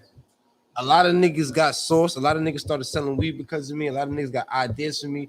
If I showed you a lot of brands right now that's popping, I gave them source, and I can show you the messages and conversation of all the source that I gave niggas. I'm not I get a game up. You feel me? Because I'm a real nigga at the end of the day. I don't want to see nobody make the mistakes I made. So I show people what mistakes not to do and what not to do. It's very nice and very nice that you do that, Sonny. But you know, not everybody that you help is gonna be grateful that you're helping them. And So one guy that fucks you over can negate you helping 5 people. Nah, I ain't like that though. Remember that. Cause I got fucked over. I still help somebody. Like, you know what I'm gonna do this year? What I'm gonna do is I'm gonna pick 5 brands that I've seen or who I'm paying attention to, right? And I'm gonna do a free collab with them. And You try to mean give them, strains that you know locally? yeah, So you're trying to boost a local collab. yeah. I'm gonna try to help a couple independent brands do a collab with one. I think I'm gonna fuck with Pocket Packs. Who I chose, and I'm gonna probably do like 2-3 of them. I'm gonna do Worldwide Exotics, Okay. 2. And I'm gonna pick 3 more brands. And I'm gonna try to help them. Cause ain't Who's nobody help Worldwide me except for Exotics? you, huh? Who's Worldwide Exotics? Worldwide Exotics is like a sister company with from 12 on Fire, correct? Right, you might be right. Oh yeah, Worldwide Exotics. That's right. The gold label. So, Shit, I almost forgot about them. They're just starting to come up. so I'm gonna try to help them out a little bit. I want to do a collab with Baby Bucket. You know, the club, baby bucket. I want to do some shit, breast milk.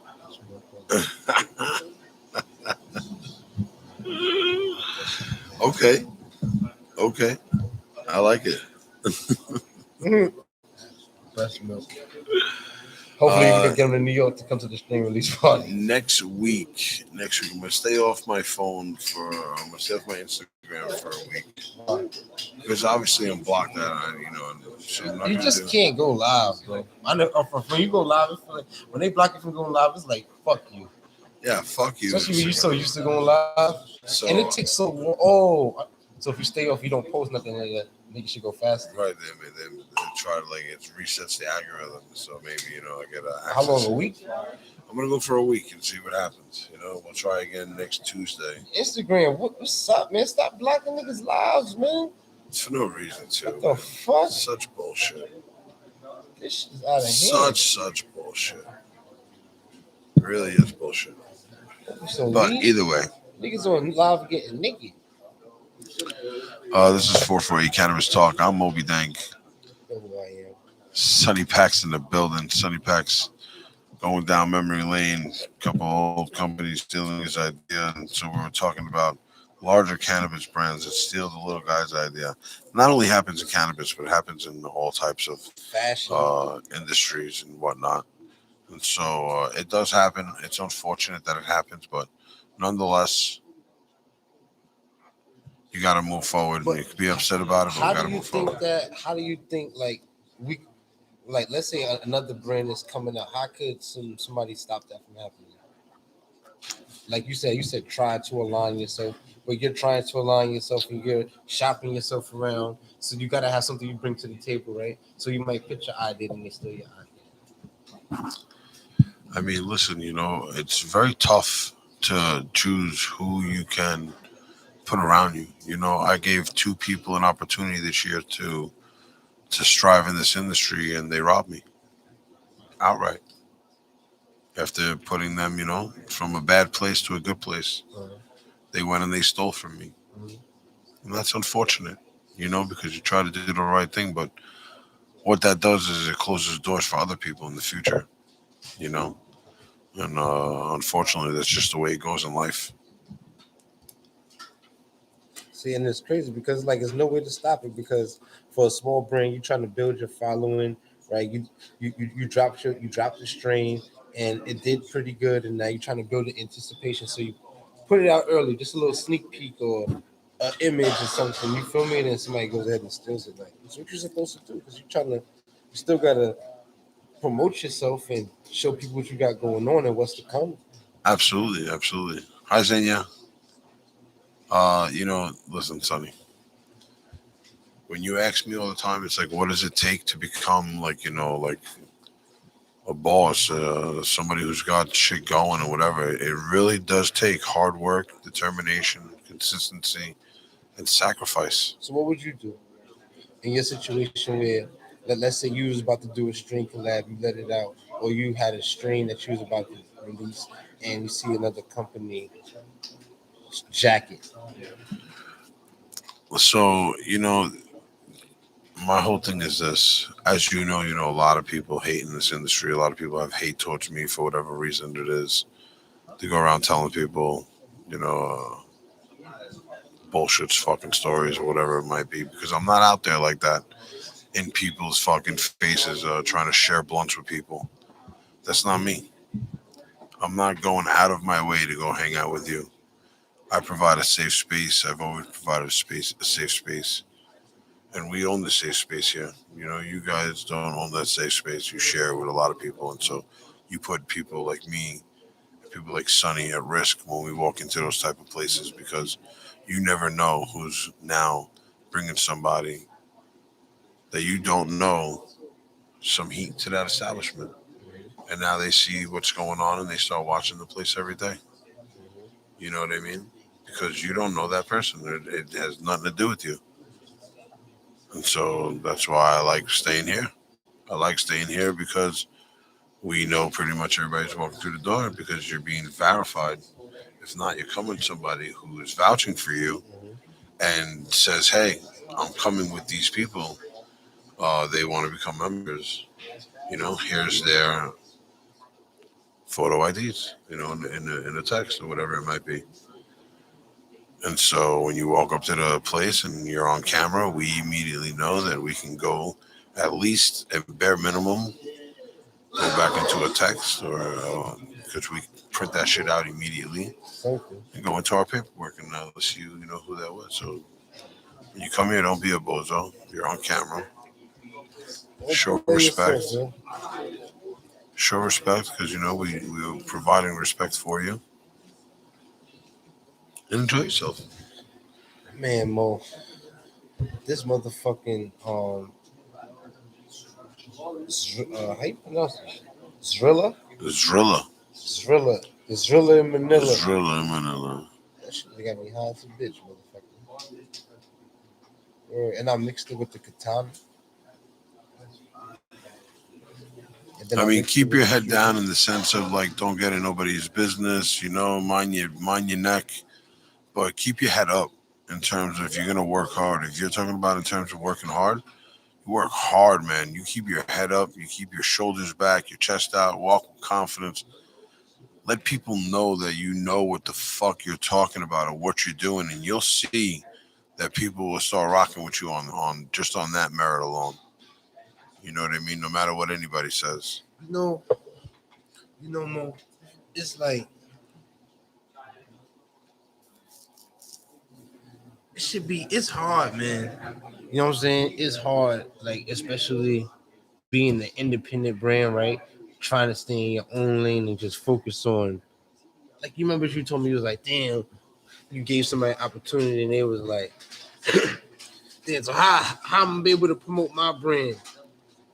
And if I get down with you, how I'm gonna do my thing? Like, you feel me? Like, it should really be hard for some people. And sometimes, and I used to find that shit hard too, right? Because, like, when we got all that designer shit over there that people want, but you're trying to build your company. You can't build your company selling that shit. Not facts. You know what I'm saying? Like, if you're gonna be selling that shit, you might as well just be a vendor. But that's what you are. Nah, I'm a motherfucking company. Like I try to tell people, when you go inside a Louis Vuitton store, you ain't gonna see nothing else in there besides Louis Vuitton. You're not gonna go in a Gucci store and see a little, not even a little section where they selling polo or nothing else, nigga. So that's how I want my shit. When you go get some Sunny Paks, you call me, it's gonna be nothing but Sunny Paks products. If I'm working with 12 along, nothing but 12 along products. Period. That's it. How else could you build your brand? Some people build their brand on showing people that they have the elite connects where they can get the elite brands and the elite material to come. It's not about what brands you're. Hold on. How do I say this? It's not about not fucking with other brands. If you're trying to create and build your brand or reputation in an industry, and you're trying to show somebody that you create and you bring fire, right? And that you fuck with a brand and that's the brand you fuck with, that's great. But other people feel like they can show a showcase where it's like I not only fuck with this guy who's awesome, I fuck with this guy who's awesome, I fuck with this guy who's awesome. Everybody's looking for these sets of people, and I have those connects. I bring those people to you, so I can not only bring you what you want, but I can bring you what you want, and I can bring you what you want, and I can bring you what you want. You know what I mean? Mm-hmm. Outside of just providing for one dominant strain. The reason why I pump 12 Alarm Fire so hard is because I'm invested in 12 Alarm Fire. And it's an opportunity that gave me a position to be at the round table on a cannabis brand that's legit from California that has intentions of creating a brighter future and moving towards the legal market. And unfortunately, in today's industry and in today's establishment of which way you grow in the cannabis industry, in this very gray area, you have to show that you are in this industry in some way or some manner in order for them to recognize what you're trying to do in the future. Word. But do you think that like as you coming up as a small brand, like you have to get with a bigger company to propel your own company, or you think you could do 100% by yourself and just grind and just become that big company without no help? In 2017, I started the brand Mo.B, and for many years, I provided a platform of superior flower to many people, name brand and not name brand. Um, it's tough to put yourself in a situation where you want to provide the best and you want to push your own brand. When you get to the point of you wanting to push your own particular brand, is where you want to not really do work, with other people for a limited small amount of time, right? Mm-hmm. And so for Mo.B for many years, I worked with a selected few of companies, but I never really settled down and established a brand or a company with another company like I did With 12 alone. with 12 Alarm Fire and my partners over in Cali. You know what I'm saying? So we were working together. Their brand, Turtle Pie, was a brand that I was working with and carrying their product. And, from there, it turned into like, we're interested in opening, at least one of the partners interested in opening another brand, and, we want to do it with you. And so we targeted New York with the flavors that we brought in because I know what's in New York. Mm-hmm. I know what the New York consumer wants. I'm placing that order as a New York consumer to a Cali brand Mm-hmm. who has been hired essentially, to go and find those particular flavors. Mm-hmm. You know what I mean? And so that's why the partnership worked out so well here for us on the East Coast, and then obviously across the United States, just flourished. And so now that I have a brand with someone else, right? My brand has a brand, right? Just like my partner, his brand has a brand, and that brand is 12 Alarm Fire, and the brand that owns 12 Alarm Fire, or at least is highly associated with that is Mo.B. You know what I mean? And so for many years, Mo.B worked by himself, and often worked with other people as well, other companies, because it does. I believe that, working with other people creates a larger platform, a larger audience, and can really help people build not only yourself, but the person that you're doing things with. If you do things correctly and you do good business, you can build and grow in the right direction. And what's meant to be for you is meant to be for you. And so uh, it's either going to happen or it's not going to happen. So if you work hard, it's easier to make happen. But if it's not meant for you, no matter how hard you work, it's not going to happen. Besides 12 Along, what was like a company that you worked with that you really enjoyed and would go back and work with them again? I don't know if I would go back to work with them today with the way that the rules and regulations are in California. But pre Prop 64, when it was Prop 215, and I was working with Cali Kush Farms and those guys out there, those were some really, really good times, man. I mean, working outdoor cannabis festivals. I vended at Blazers Cup.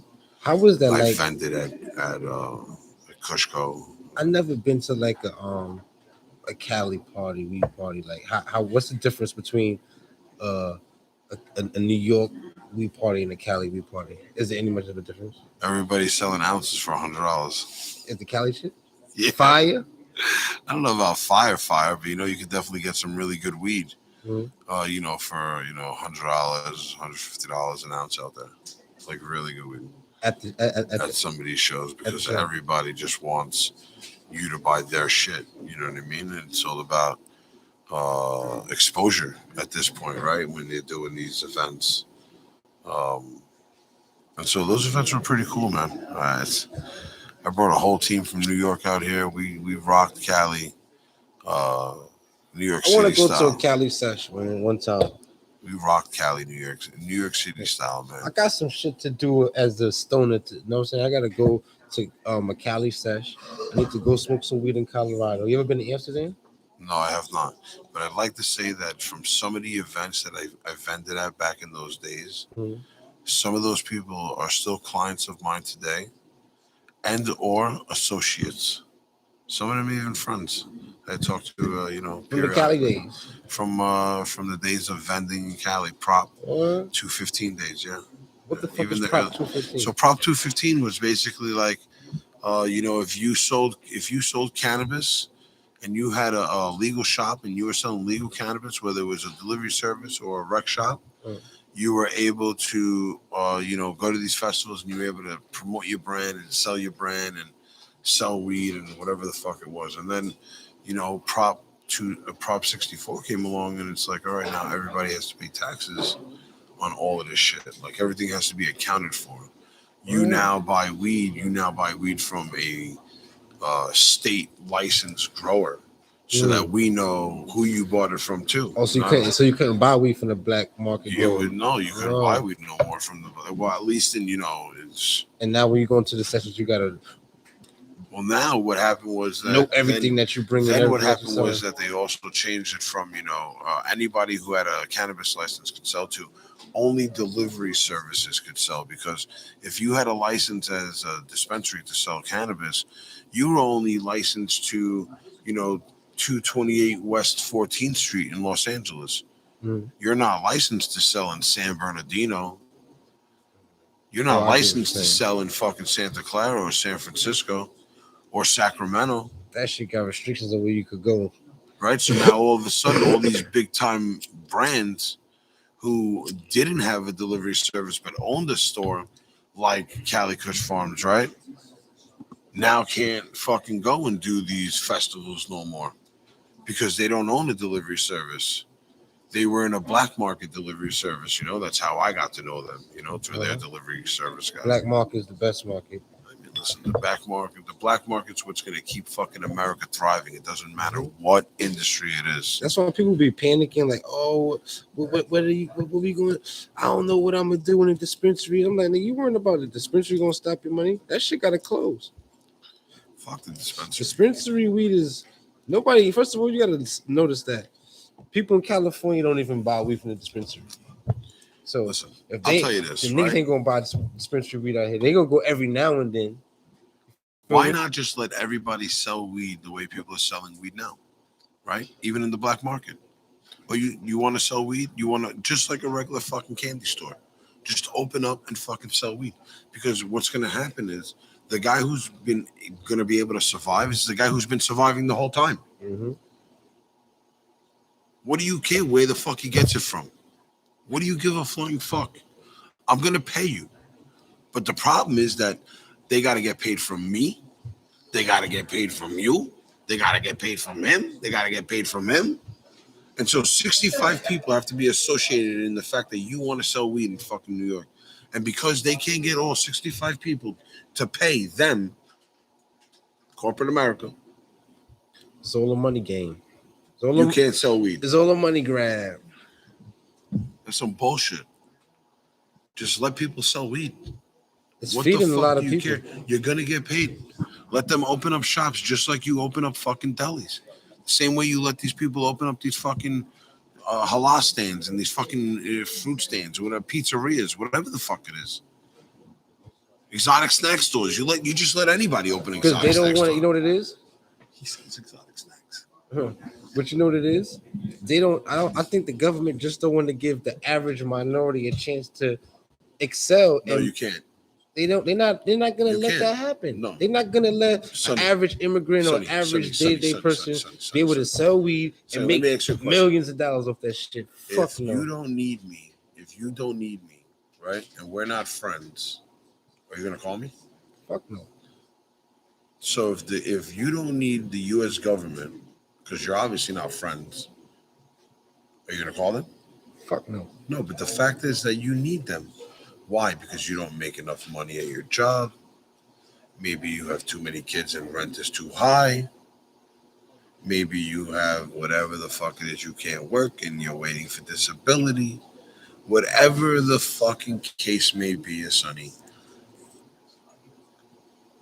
the majority of the people who are in the lower class, right? Because look, years ago we used to joke that the middle class was going to disappear, right? You're either going to be at the bottom of the rich, or you're going to be at the top of poor or dirt poor, right? And that's exactly what's happening here in this country and in this world. You're either going to be rich or sit in the pool of the rich, or you're going to be poor and you're going to sit in the pool of the poor. Cause I ain't even gonna front. Sometimes when I be driving around certain boroughs and shit, I be going to and I be like, damn, this shit is real poverty over here. Like it's really fucked up over here.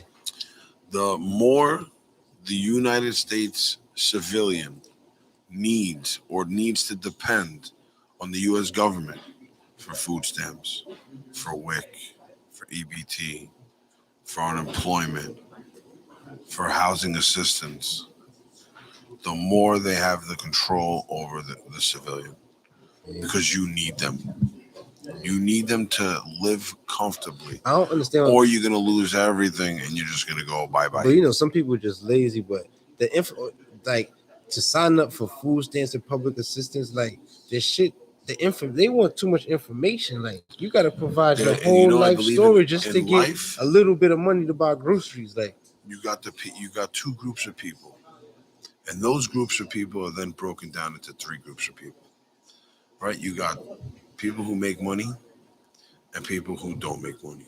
Right? And in the people who don't make money, you got the guy that doesn't know how to make money, right? He's unintelligent. You got the guy that has very bad luck. Mm-hmm. You know what I'm saying? And then you got the guy who's lazy and doesn't want to do anything. In the group that makes money, you got the guy that breaks his ass to get out there and goes to make any dollar that he can, runs to the bag. Right? Mm-hmm. That's the guy who's lazy, who doesn't want to get to the bag. Right? You got the guy that's got all the luck in the world. Right? Everything he does, it's like King Midas, as I was told. Everything that I touched turned to gold. Right?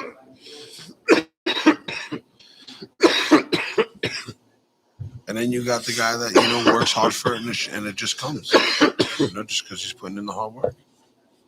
I think I'm one of the guys that just got good luck sometimes, and everything just works out. So you're blessed. I think I am very blessed, and I thank God for that shit. Because I have a good friend. Sometimes I be like, how the fucking have I become a? In my mind, I'm a successful jeweler. How the fuck did I become a jeweler? Okay. How did you become a jeweler? Right place, right time, and just.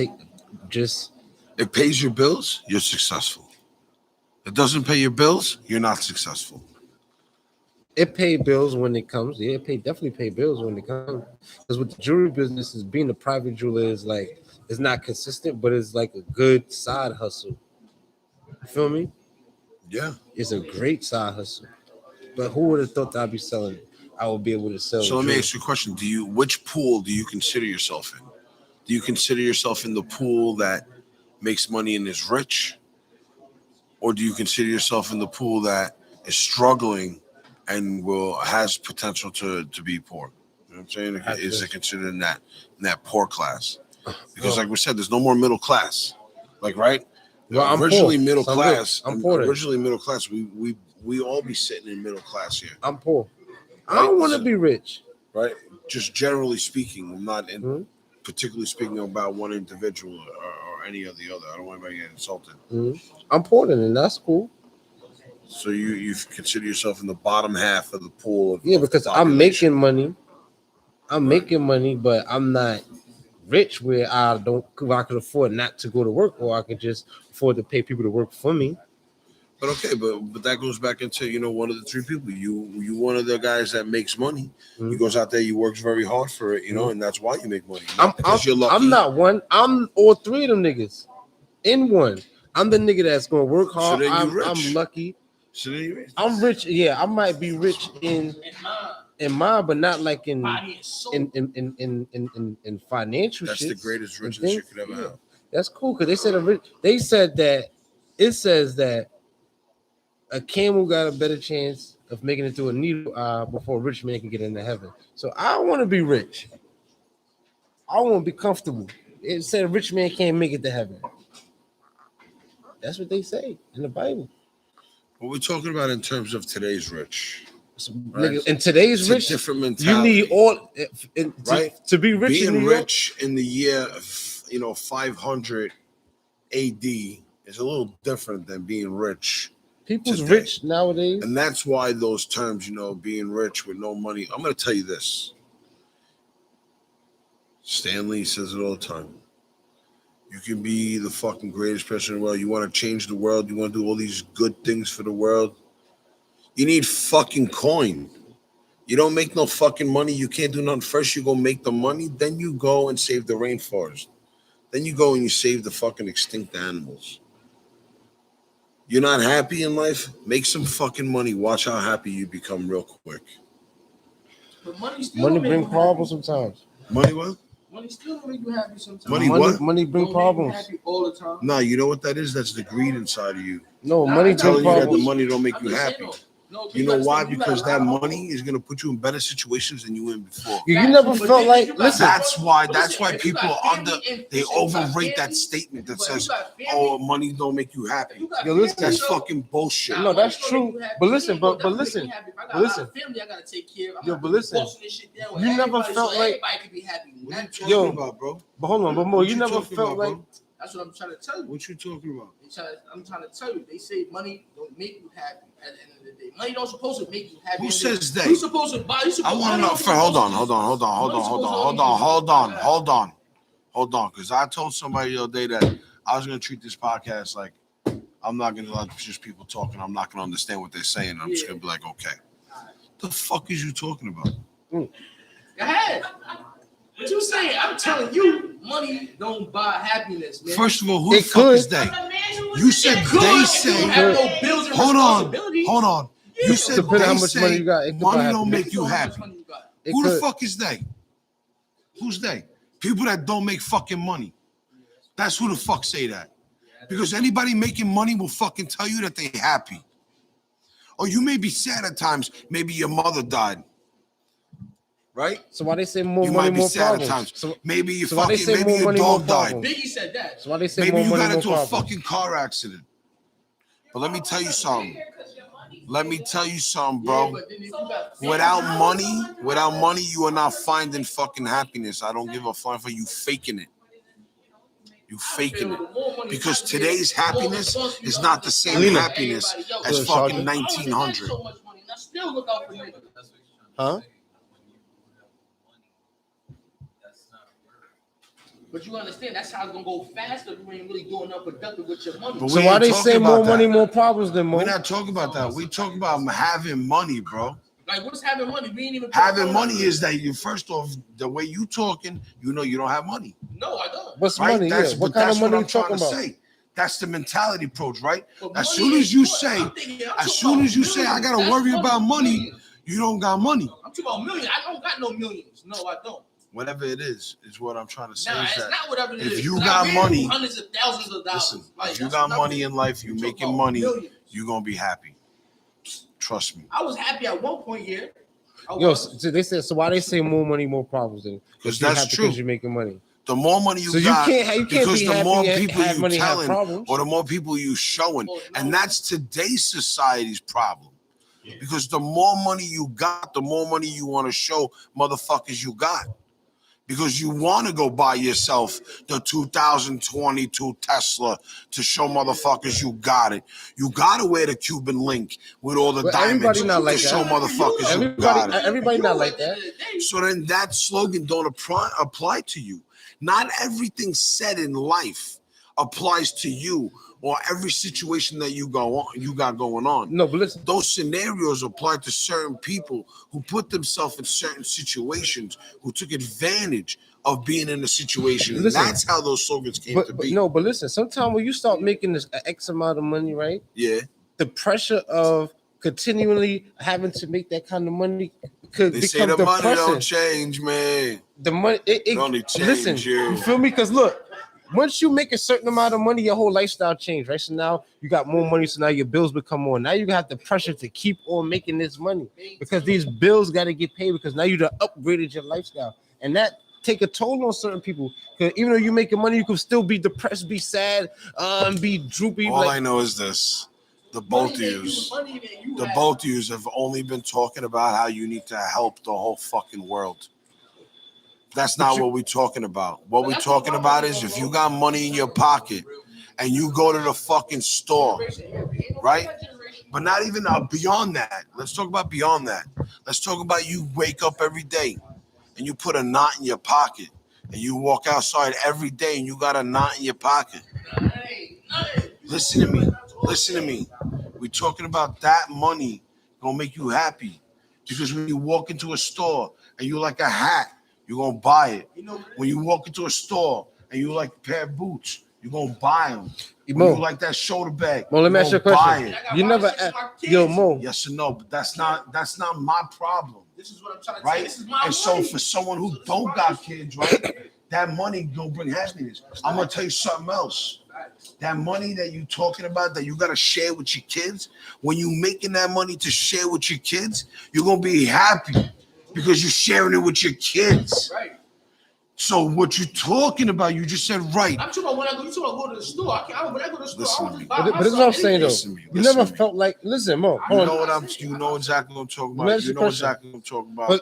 But You taking what I'm saying and you're trying to change it in a manner where what I'm saying is not right. What I'm telling you is this. What I'm telling you is this, my guy. If you make money in life, right? Because you drive a nice car. You drive a nice car, right? Your kids don't drive. Do they got nice cars? No. So why you got a nice car? Because when your kids get older, you're going to have to buy them a nice car. yo, this is what I'm saying though. But you're going to make it happen, right? Oh, so you're going to be happy because you were making it happen. Because the only way you can fucking make it happen is by getting to the fucking bag. So I proved my fucking point. No, hold on. No, you're not done. You're not done. I said what I had to say. You're not done. So I want to ask you a For question. those of you that don't understand what I'm saying, it's wake up and get to the fucking bag. Hold on, let me ask you a question. Though. Because without the bag, you're sitting So on your after couch you and got you're to the sitting there bag, right? going, he stole my idea. How the fuck am I going to make it? How you gonna make it? You come out with 5 other fucking ideas, Yeah, like I did. and that's how you fucking make it. But So you fucking get to the bag. Yeah, keep going. Don't But And it's because he's making money and he got to the bag and he came up with those other 5 ideas, he's happy. Even though he says he's poor, he don't understand the concept of poor and poverty. He's happy I'm happy. I'm always happy. I because say it he all the makes time. money in today's society. But it's what I'm trying to say. The hold on, Mo. So you mean to tell me, right? You never felt like times was better, like you were like, damn, shit was better when you was a little bit more fucked up. Like sometimes times be good before when you going through the struggle. Like you appreciate the struggle. Like sometimes you had way more friends. Your friends was more genuine. You was doing other things that you couldn't do when you was before you got to the money. You know what it is? I'm not gonna lie, and I don't want nobody to get insulted. I'm not gonna lie, and I don't want anybody to get insulted. I'm not gonna lie, and I don't want anybody to get insulted. I really never had friends my whole life. No friends, really? I really never had friends my whole life. Why you say that? I've been alone my whole life. How you? Hold on. Everything I've done my Why whole you say life. you never had no friends? How you know never had no friends your whole life? How I know I never had no friends? No. I'm saying why you say you never had no friends? Why I said I never had no friends? Because where I got to today, I got to on my own. All right, that's cool. And I got to it on my own. You know how? Because I didn't go when my friends used to call me. My friends used to call me to go out and party. That to me was a distraction. So they're not my friends. You understand? My friends went to college, right? And then so they worked the first 10 years of their life to pay off the first 5 years of their life of freedom, or 4 years of freedom. That to me is not life. That to me is not living, right? And so I gave up times with hanging out with people and show people and be around people to grind and succeed in my life. Because if I was hanging out with friends, I wouldn't be where I am today. I'd probably be working a 9 to 5, miserable. And so that's why I said I never really had friends in my life. Yeah, there's people in my life that you have friends because niggas was because the same they was calling you to come out. Yo, Mo, what you doing? You trying to go out? You like, nah, I can't come out. I'm working. But those are still your friends. But you just chose not to hang out and work. I chose to not have friends. You just knew your sacrifices. Those were people that enjoyed my company. And why do they enjoy my company? So you know why? Because we've been out together. Because when we go out, I provide an experience and I provide an environment no matter where we go, whether it be a restaurant, a nightclub, a homeless shelter, a cafe, the fucking street corner, it don't matter. And so my presence in itself just makes people want to hang out with me. And I'm not trying to be conceited. I'm not trying, that's just the kind of energy that I got, that's why people enjoy being around me, and I love it. That's why I'm in these places where I open establishments like this so that I can be around people and share my energy with certain people and provide an experience in a spot. We've been out together. We mentioned it on the last podcast. We went out. We go out once, twice. How many times in the 5-6 years we know each other? Once or twice. We went out to like a real spot. You know what I mean? That's great. We've been associates and acquaintances, and that was work. And so I got work friends, but outside of work, because you can't be working all the time. Or those people that I call and hang out with and talk to about personal stuff. Some people maybe get a little bit of a personal thing because we're always in work mode. But like when we were talking about earlier, when you're in this work mode all the time, you become a different person.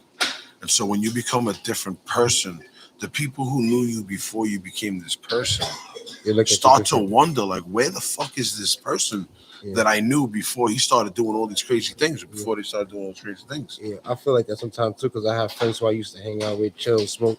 Now I don't even, but they don't understand. I'm working now. I don't got no time to come out. And now, if you do hang out with them, most of the time you're sitting there kind of awkwardly trying to, I don't know, for me anyway, find myself in a conversation with them because everything I do every day is work related. It's cannabis related. It's, it's, although we talk about other things, I'm not saying all we do is talk about cannabis, but it's what starts a conversation and then leads into another conversation. And then, I get to smoke, I get to hang out.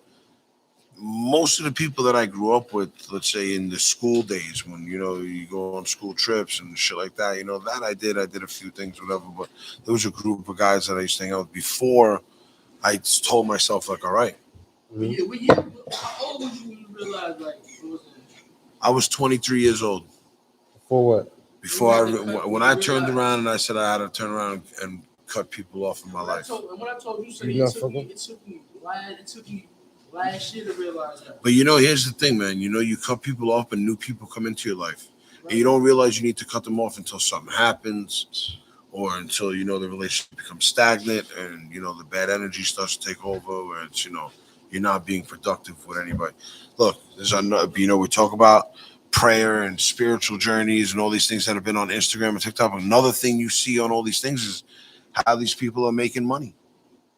A lot of people are out here making money. There's ways to make money. Some people just don't care, man. Some people just don't care. They don't want it. They're not trying to go after it. You know what I'm saying, Sonny? Word, it's just crazy. High Times Mama coming in the clutch. It's crazy. I love it here. The Penthouse Cafe has been hosting 448 Cannabis Talk with Mo.B Sunni Paks live for 14 weeks. Well, what episode is this? This is episode 14. Word. We've had some serious guests on here, which is pretty dope. Word. And we look to have some other guests who are in the industry. Pod Hefner, would love to have you on the podcast. Come down and talk about your experiences throughout these last few years in what's been called a very closed off cannabis community that we've been a part of for many years together.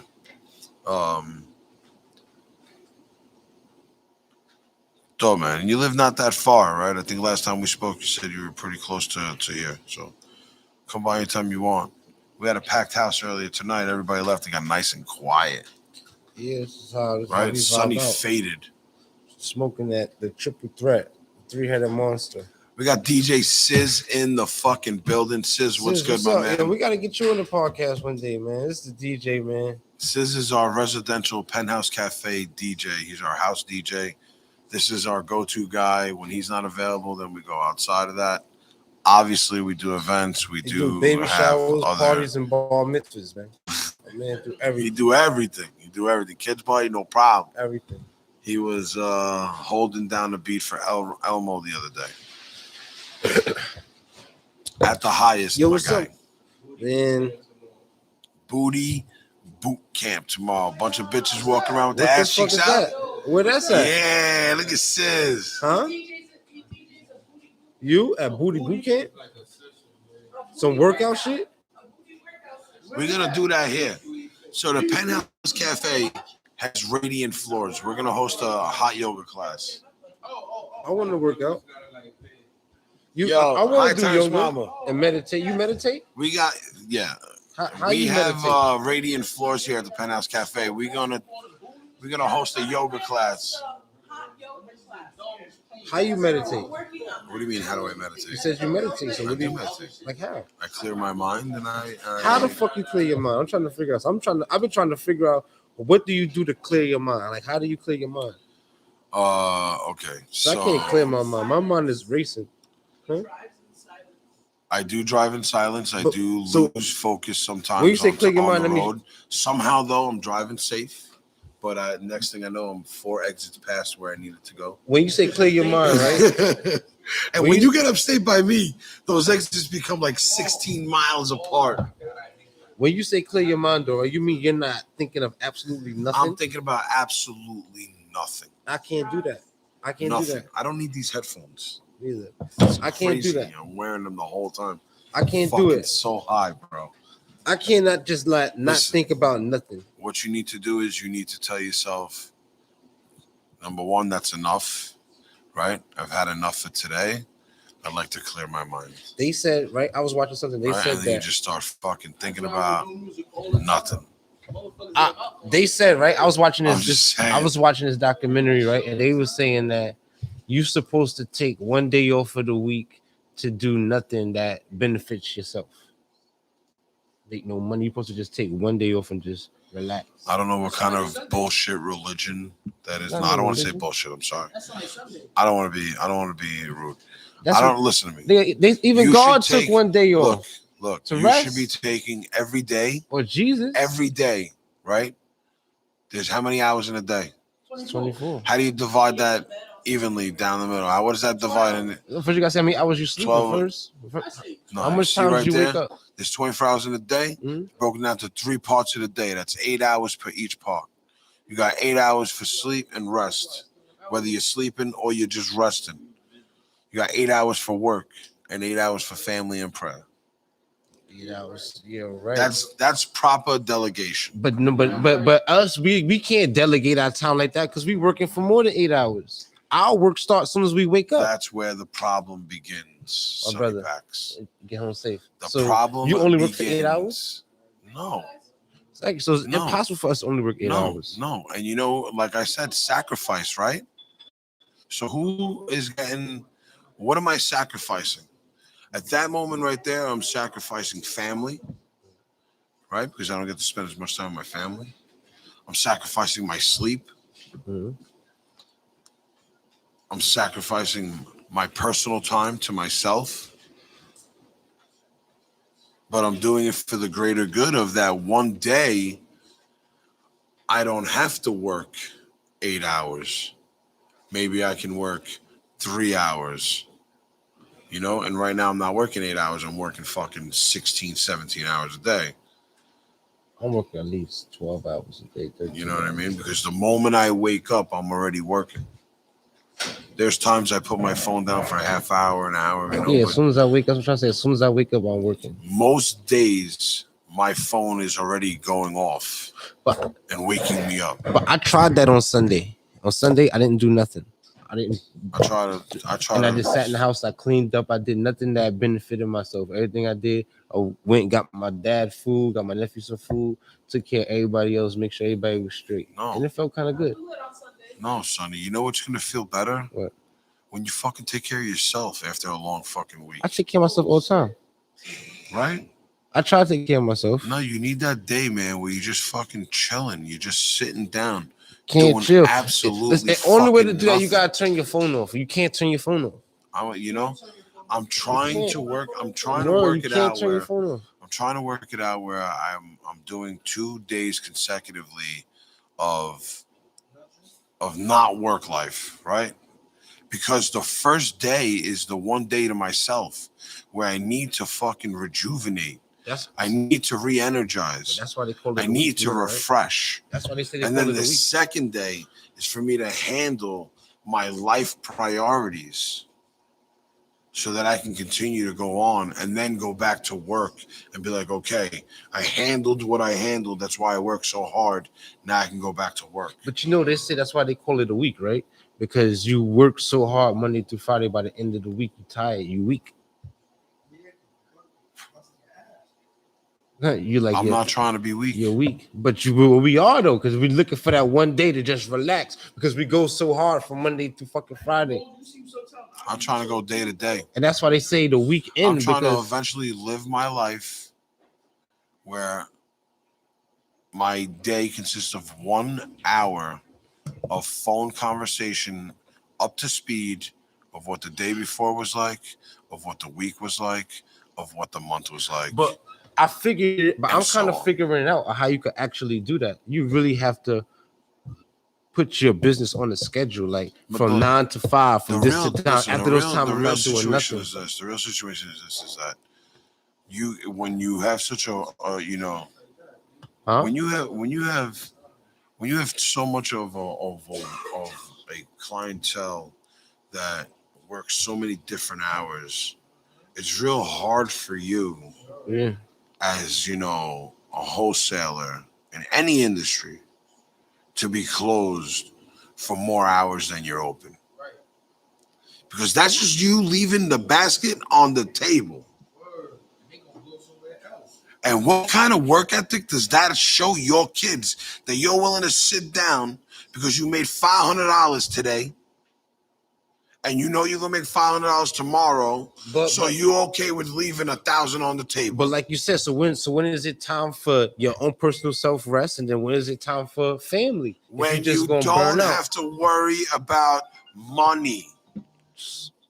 When you don't have to worry about money. When you don't have to worry about covering other people. That's just hard. Yes, to get to covering that other people is a nuisance. And everybody who strikes it rich will tell you that everybody got their fucking handout.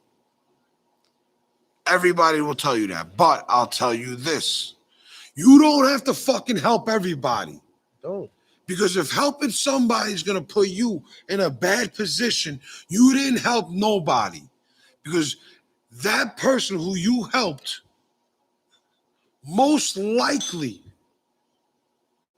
is not going to be able to put himself in a position to help you if you can't help yourself at the moment you're helping them. And so you're both losing. And that is unfortunate because people say, how could you think like that? That's fucked up. Is it fucked up? Is it fucked up, or are you in denial that it's okay to be selfish from time to time and take care of yourself and make yourself a priority over other people? Think about how many people, right, in my industry, and not only my industry, anybody that gives out credit to people, because we all got these little clientele. I'm sure you got clientele that you give work to, you know what I'm saying, and they come back to you. But think about how many of those people that you had to pay to buy something for them to go make money on it. And now you got to wait. So when you at a point where you don't care no more and you can make that happen, that's when you know you rich. When your bank account, everything is on auto pay, you don't care how many things you put on it. You never have to worry. You rich. But sometimes you rich. Some people gonna bust their ass and I didn't never say get. You were rich. I said you were rich. But Mo, but some people gonna bust their ass and go and work hard. True or false? Listen, but some people gonna work 12, 13 hours and go bust their ass and never gonna get there. That's the unlucky, right? We spoke about the two groups of people. That's the unlucky. It's only that's the guy that works hard every day and nothing goes his way. That's the unlucky. You're not that guy. Because just 20 minutes ago, you just said that you were so lucky. So don't take your your losses and have them overcome your victories. Remember that in life, it's normal for you to fail more than you succeed. And if you don't fail more than you succeed, how many times are you trying? Because there's no way that everything you do in life is going to be a winner. You know why I say that though? You know why I say I'm lucky? Because every business venture that I tried, listen, every business venture that I got into, I've been able to.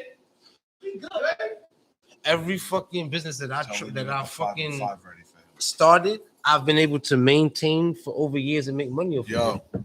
Don't even bring them you in. You know what I'm trying to say? Just hand it to him. Don't bring them in. Just hand it to him. He's out here. He's here. Got me talking reckless on a lot of podcasts. Right, so fucking, that's why I say I'm lucky. Everything, my snack store, I fucking open that shit up. I ain't have no experience in that shit. I'm just making money. The jewelry shit, I ain't had no. I just told my man, like, listen, nigga, we hanging around this jeweler, nigga. We hanging around this nigga. We need to be selling jewelry too. Okay, we gonna become. So now you're selling jewelry. How many pieces of jewelry have you sold? A lot. Hypothetically speaking. A lot. I don't want us to get into too much numbers in here. How many people out of the a lot that you have sold, right? Mm-hmm. How many people more was there than the a lot of people that you sold to? So basically, how many people did you show to, present to, talk to, but didn't make a sale? Way more than bought. You see what I'm saying here?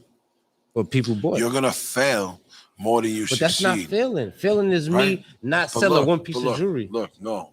That's failing. No. Yeah, that's a complete failure, right? But we're talking about day-to-day failures, right? Every day, you're not going to sell a piece of jewelry every day. But when you sell a piece of jewelry, that's a victory, right? And so your victory's got to be enough to cover your failures, right? But you're going to always have more failures than victories. You're always going to have more days in the week where you sold nothing. Than as opposed to when you did. But that's because that's something you do on the side, right? But in the beginning, in every business you do, even though your business is a success, there's going to be more mini failures than many successes through that. No, of course. The big successes make you the overall success. They got to cover the lawn, but you got to fail. It's like failing and saying, all right, I got it out the way. Let's go. You know how it goes. You might catch a success. That shit happened one day. That shit might hit 2-3 more days. You know, like me. You know what I'm saying? But it covered, like you said, cover the losses because you can have like results. If you get a successful day one day, you might get that shit 2-3 days. You know what I'm saying? That's how it might happen. And then, then you might go down to another 3-4 days of losses. But not even a loss, just of nothing. Of nothing. Yeah. You didn't gain nothing. And remember that it costs money to do nothing. Word. You still got a lifestyle. Yeah. Your baby still got to eat, right? Got to eat. Yeah. Got to put gas in your car. Your baby mama got to eat, right? Everybody got to eat. You got to eat. I don't got. And I'm not even talking about like make money eat. I'm talking about like you got to actually eat food. No, I don't really even actually eat. I got to make sure they eat though. They got to eat. You got to make sure they eat. Before I eat, they got to eat. But it's only so many days that you can make sure that they eat that you don't eat before you have to eat. I mean, so some days you might gotta go starving so they can eat. What? Some days you gotta go starving so you can eat. Some days your baby mama gotta not eat. Yep. Oh, yeah, I mean, but the baby gotta always eat. The baby gotta always eat. Yo, but kids gotta always eat. Your kids don't look as good as you. Your kids don't look as fly as you. And your kids look like a mess. I'm trying to learn how to get rich, so I'm paying attention.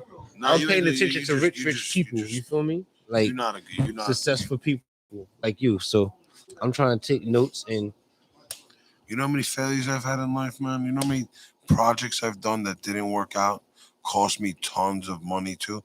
That's another problem. But you know what it is though. When you failing in different areas of life that you're trying to do something different in, I had my failures too.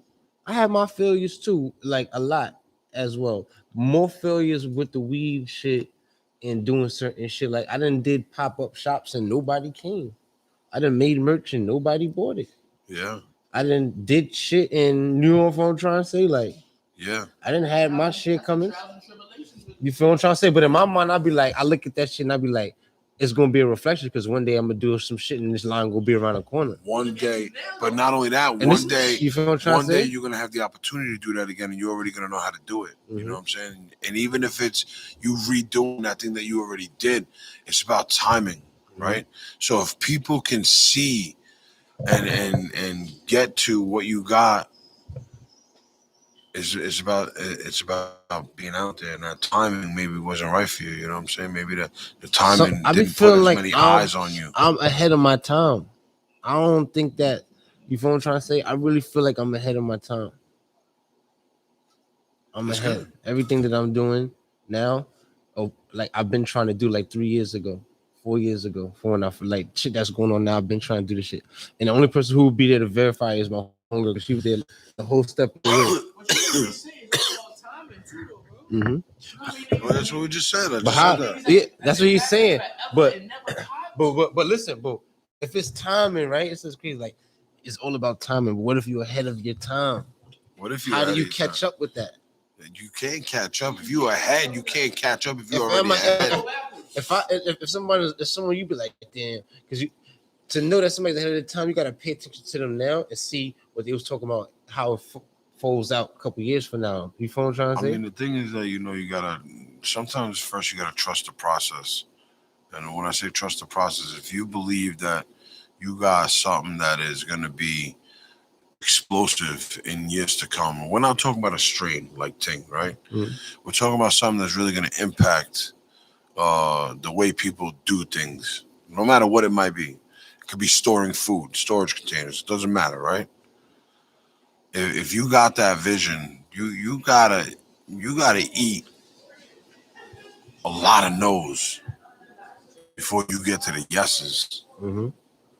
And there's still gonna be a lot of no's throughout those yeses, but eventually those yeses will they'll drown out the no's where you won't even hear the no's anymore. Mm-hmm. And that's something that you can't let anybody influence you on. You can't just hear a no and say, okay, fuck it. Not everybody gonna see the same vision as you. That's why it's your vision.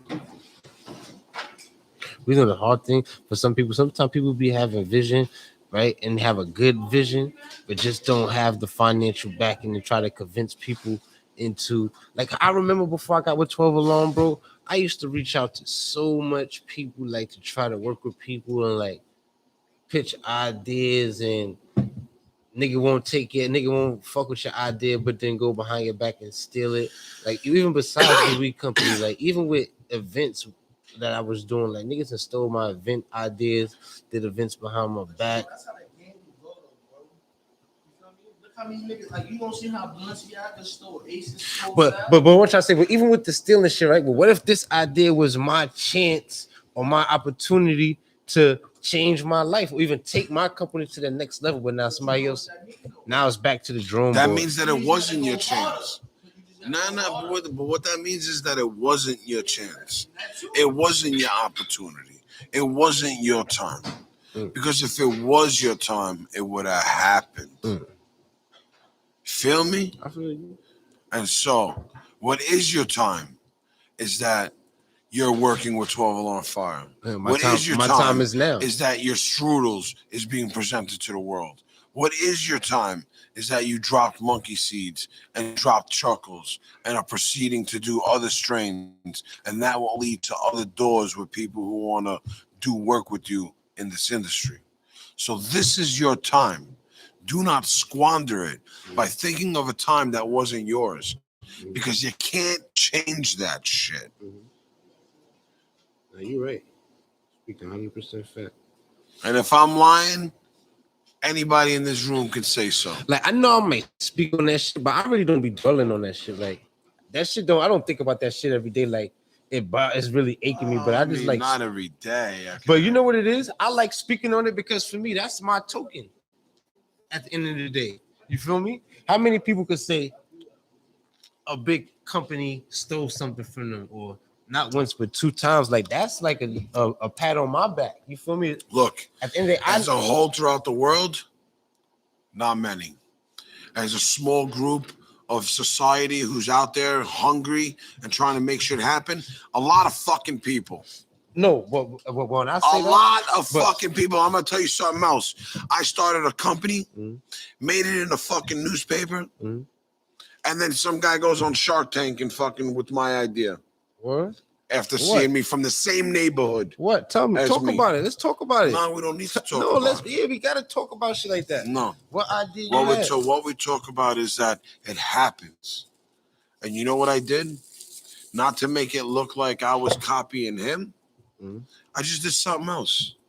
And me doing something else has led me to here again, Sonny. You see what I'm saying, brother? So fuck whatever happened.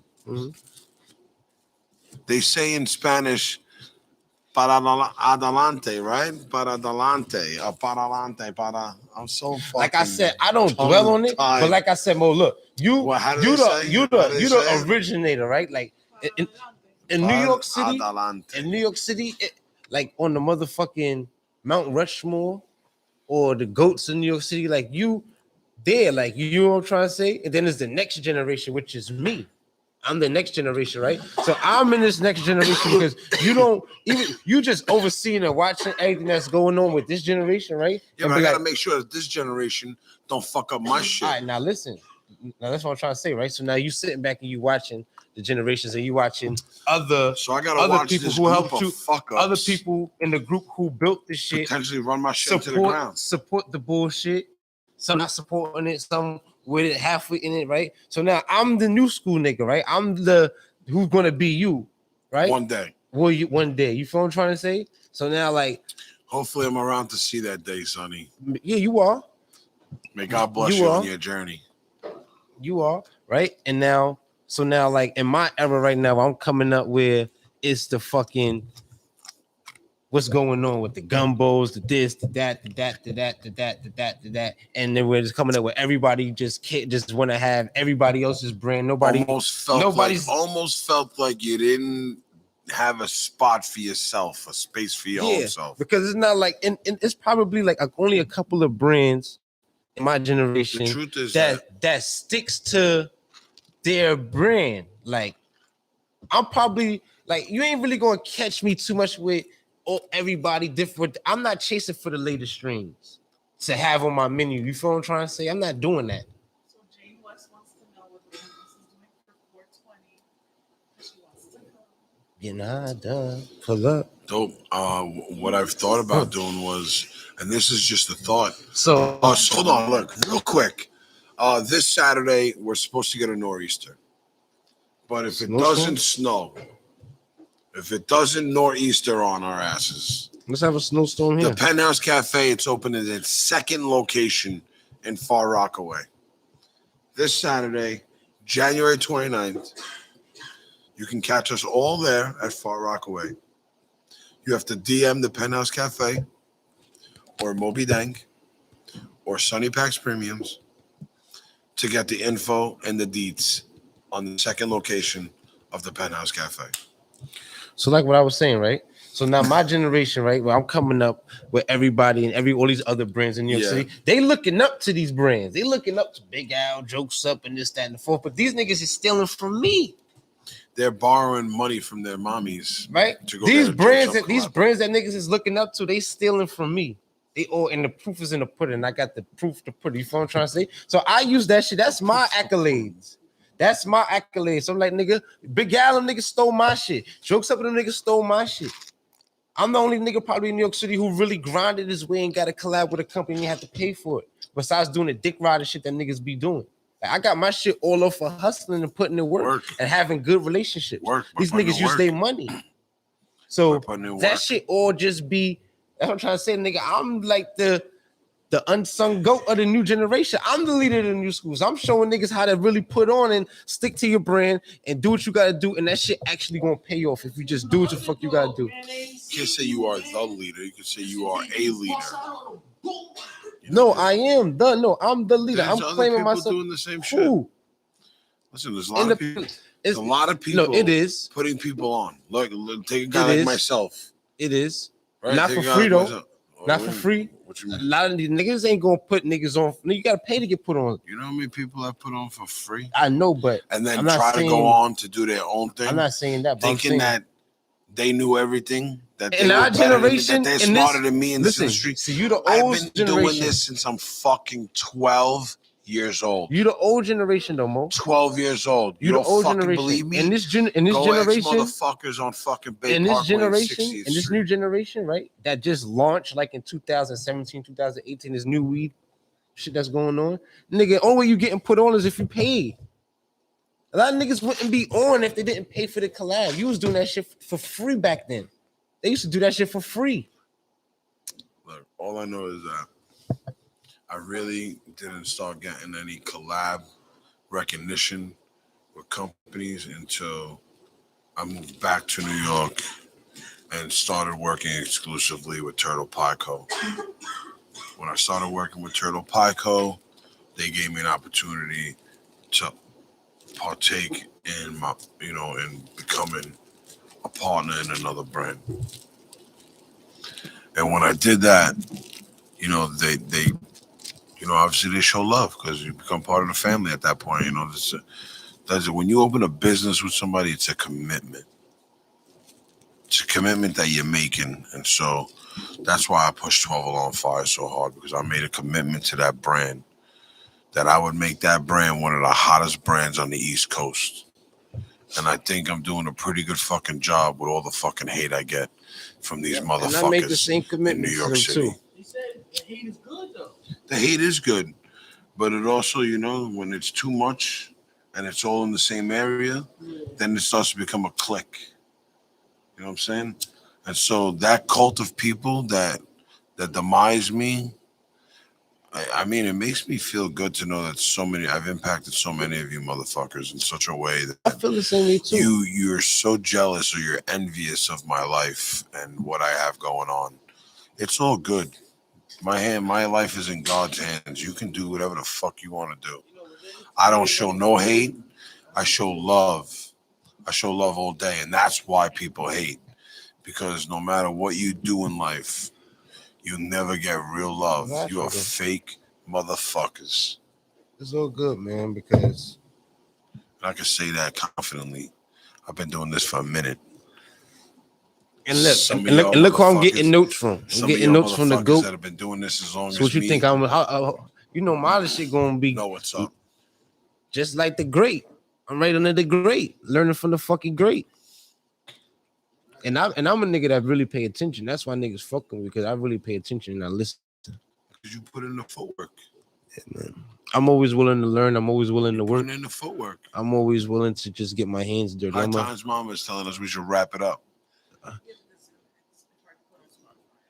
Nah, we're gonna have to chop it up because that first half was fucked up. Yeah, this I was thinking we was just making up. This for the half, first now we half. flowing. Yeah, we Now we making up. flowing. So So maybe look, you maybe can take that and then chop us in. You know? yeah, and keep the last hour and a half or some shit. We'll figure it out. That Even first while hour we was do this, gone. She's gonna have to edit all this out too. Well, whoever, whatever. That's why we pay her the big dollars around here. The master engineer. Sonny has Her name is decided to- fucking Lena Pacina. Sonny has She runs decided shit. to join the Penthouse Cafe crew Yeah, and work here so that we can help pay for High Times Mama's salary because no, I she want to does work way and get too my own much. salary. I want to get my hands there. I want to do. You can only get paid in knowledge here. Huh? You can only get paid in knowledge here. All right, that's cool. Pay me in knowledge and bud, nigga. I don't want No, no not cash. bud. Not Pay bud. me in bud. No. Pay me in bud. No. I will pay you in knowledge. Straight knowledge. I could do that. Come here. We could chop it up all day. Pick your brain, how to get rich. All day for free. So I need to ask you something. Like, what the I fuck you usually think? charge What do a you lot of think money I'm? for What them. do you think I'm not doing right? What do you think You I'm don't not doing? wanna Sometimes know. I'll be. You don't want to know on the I really live. do want to know. Not on the live. Huh? You don't want to know on the live. All right, so no. What do you think that I should be doing to make my brand bigger? Like, what do you think? What do I think? Because you know what I feel like? I feel like it's something that I'm missing to really take me to that next level. I'm not working with 12 Alarm is gonna get good, but like as far as like popularity wise, I don't know. You know, I really don't know. I got my platform because I did a lot of those underground shows when they were exclusive. You know, when not everybody was able to go to them. so you Before caught the there good was a times. show every day. You caught the you good know? times. Now every day shit just like who It's cares? so watered down. You know, but that's what happens in these industries. It becomes so watered down, just like in New York, the cannabis industry became so watered down with all these companies coming through. But now look, we're in 2022. I want to see how hard some of these companies who got all that little bit of fucking glory fame I ain't gonna lie, bro. from some celebrity fucking hype. I'm You know what like I'm I saying? said, How strong are they going to be sitting this year in 2022? like I said, I'm like I know where we're sitting. We're sitting at the fucking top. I'm like I ain't even gonna front because I'm I'm throwing the heat. in my era, right? In my class, We're right? bringing pressure 2022. In my class for all the brands that came out in 2018, right? A lot of them niggas ain't here no more. I can say, I survived the times, bro. My brand survived the times. The Runts wave, the Gumbo waves, and I'm still here. That's good. Niggas see my bags, the niggas know, like, yo, that's pressure. Now, Sunny shit fire all around New York City for years. Yeah. And that's what people say about 12 Alarm Fire. Pressure. Yeah. And then they're like, yeah, Sunny fuck with them, it gotta be fire. Gotta be pressure. And that's what happens when you collab with certain people. That's why And you start collaboration is doing good. work with certain people who are putting in the same effort, if not more effort than you. What are you doing? And if people do get a collab and do get the opportunity to work with a company, I would love to smoke a whole blunt.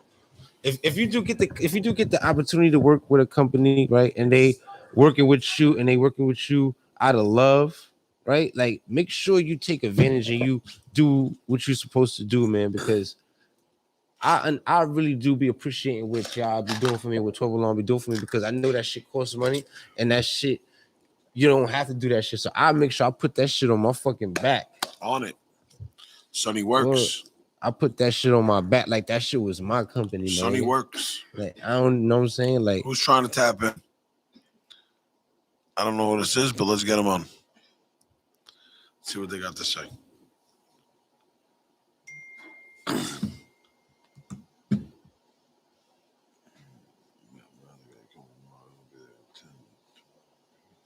oh, he must have jumped off.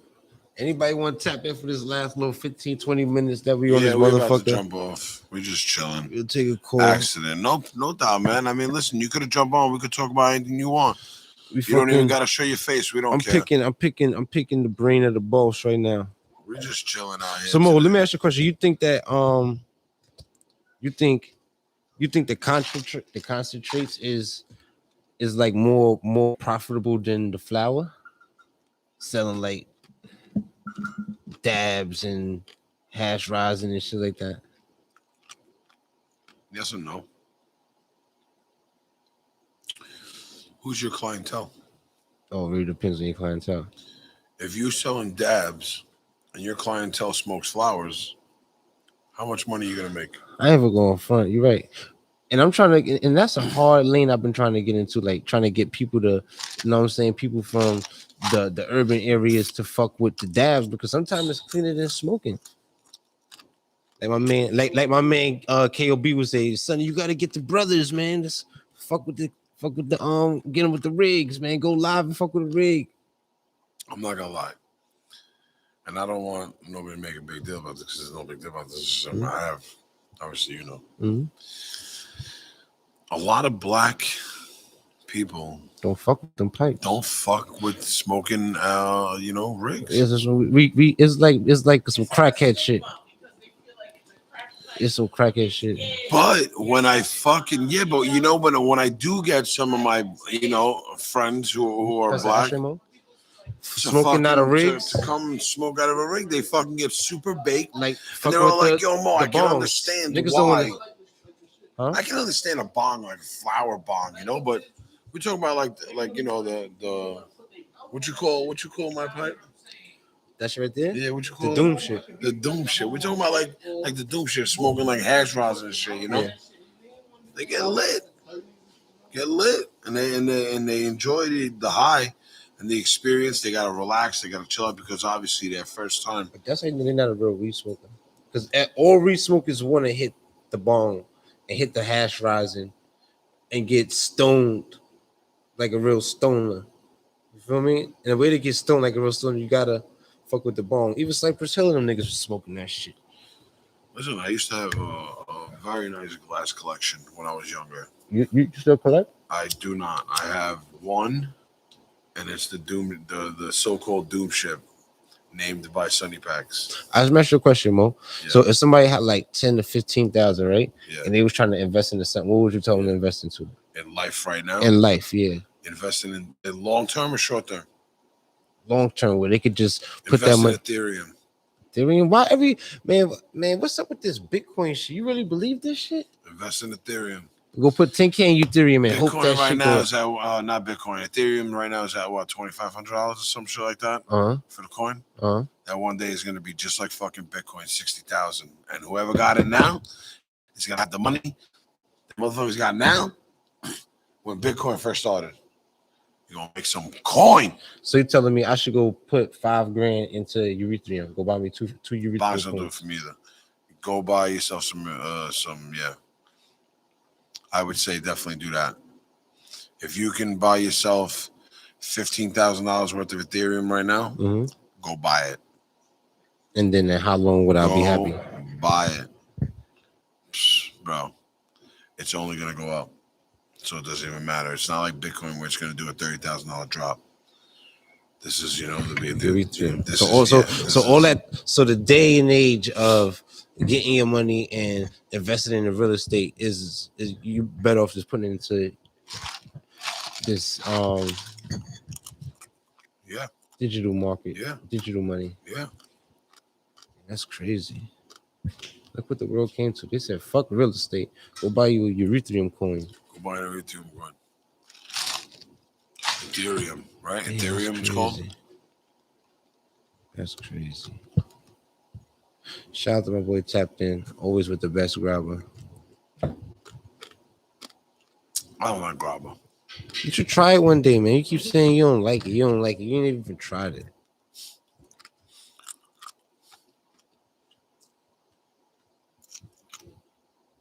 I have tried grabber. Who rolled it for you, though? I rolled it myself. That's why you didn't like it. You gotta let a professional do it.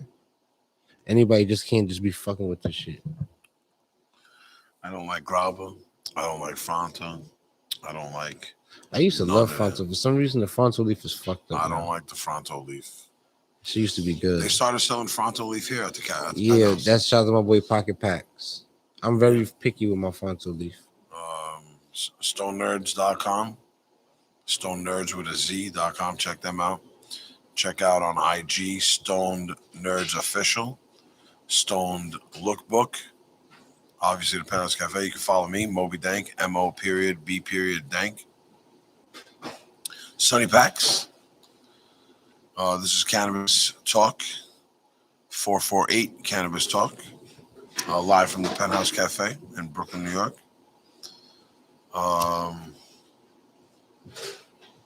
We have had a super long show that has been kind of drawn out, but at the same time has just been us bullshitting and just relaxing. Some real nigga shit today. Last week we spoke about how, child support, blah, blah. This week we're talking about child support losing to Sunni Paks. So one for child support, one for Sunni Paks as we wrap up this show of 448 Cannabis Talk.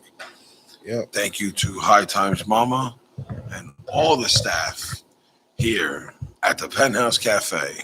And we'll be back next week for some more shit to talk about. From Brooklyn, Shout New out York. to my boy Elroy Jetson for always being here. He like the third motherfucking co-host on the side. Lena, the Penthouse. Shout out to my boy Mark, who been holding us down. Marcus Aurelius. Word? Whoa! Get the fuck out of here. Hey! Yo, we gotta get you a motherfucking kizzy. Mark getting high today. Oh, shit. How old you turning, bro? Damn. How old?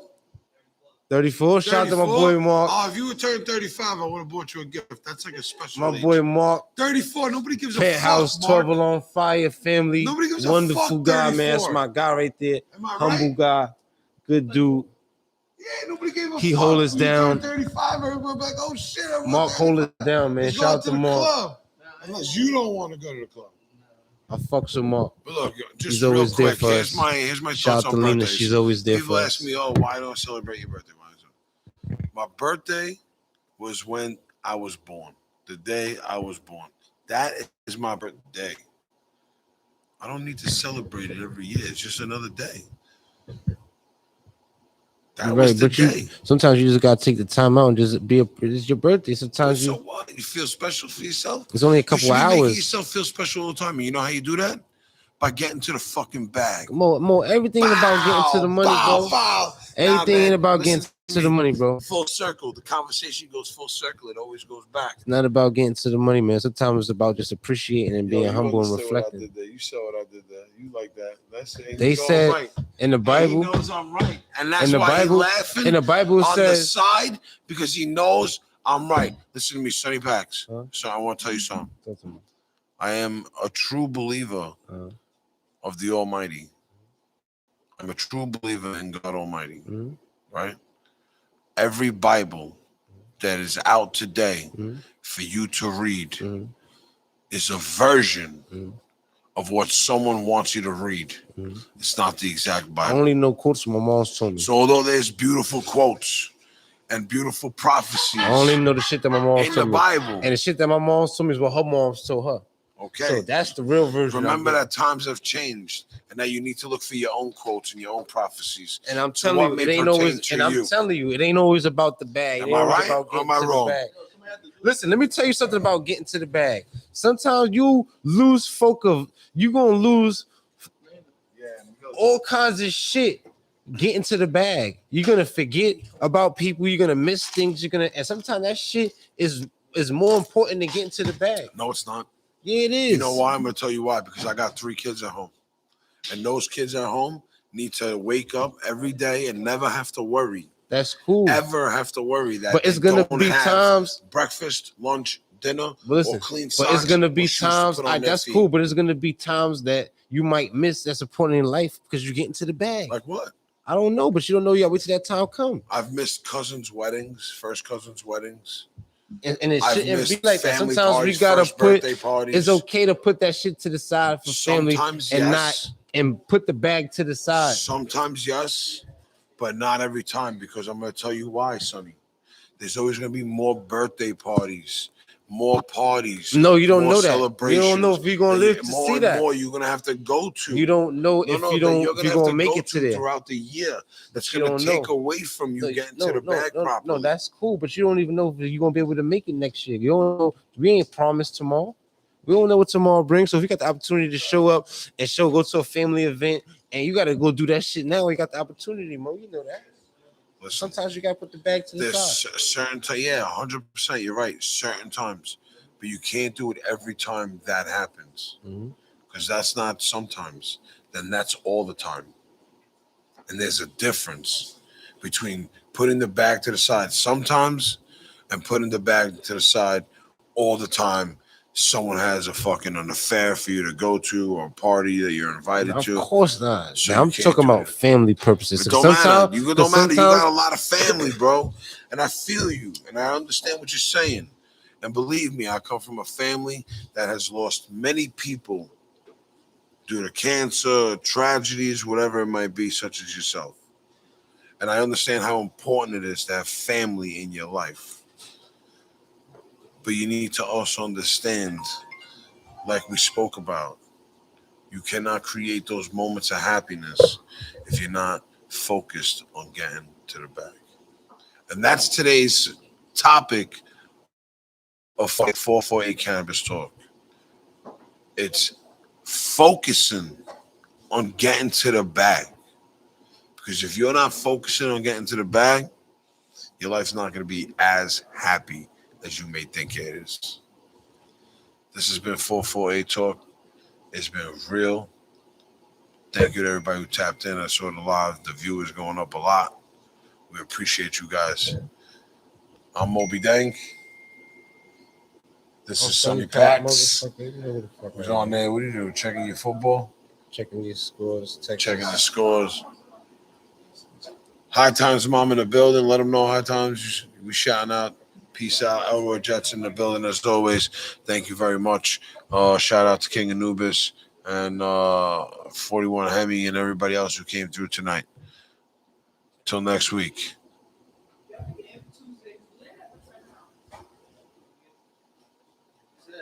Keep going. Gotta keep going. Keep going. We gotta fucking keep going.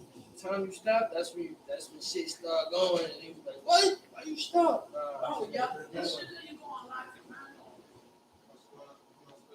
Look, longer than 2 hours, right? Nah, I ain't gonna hold you. Been like that lately.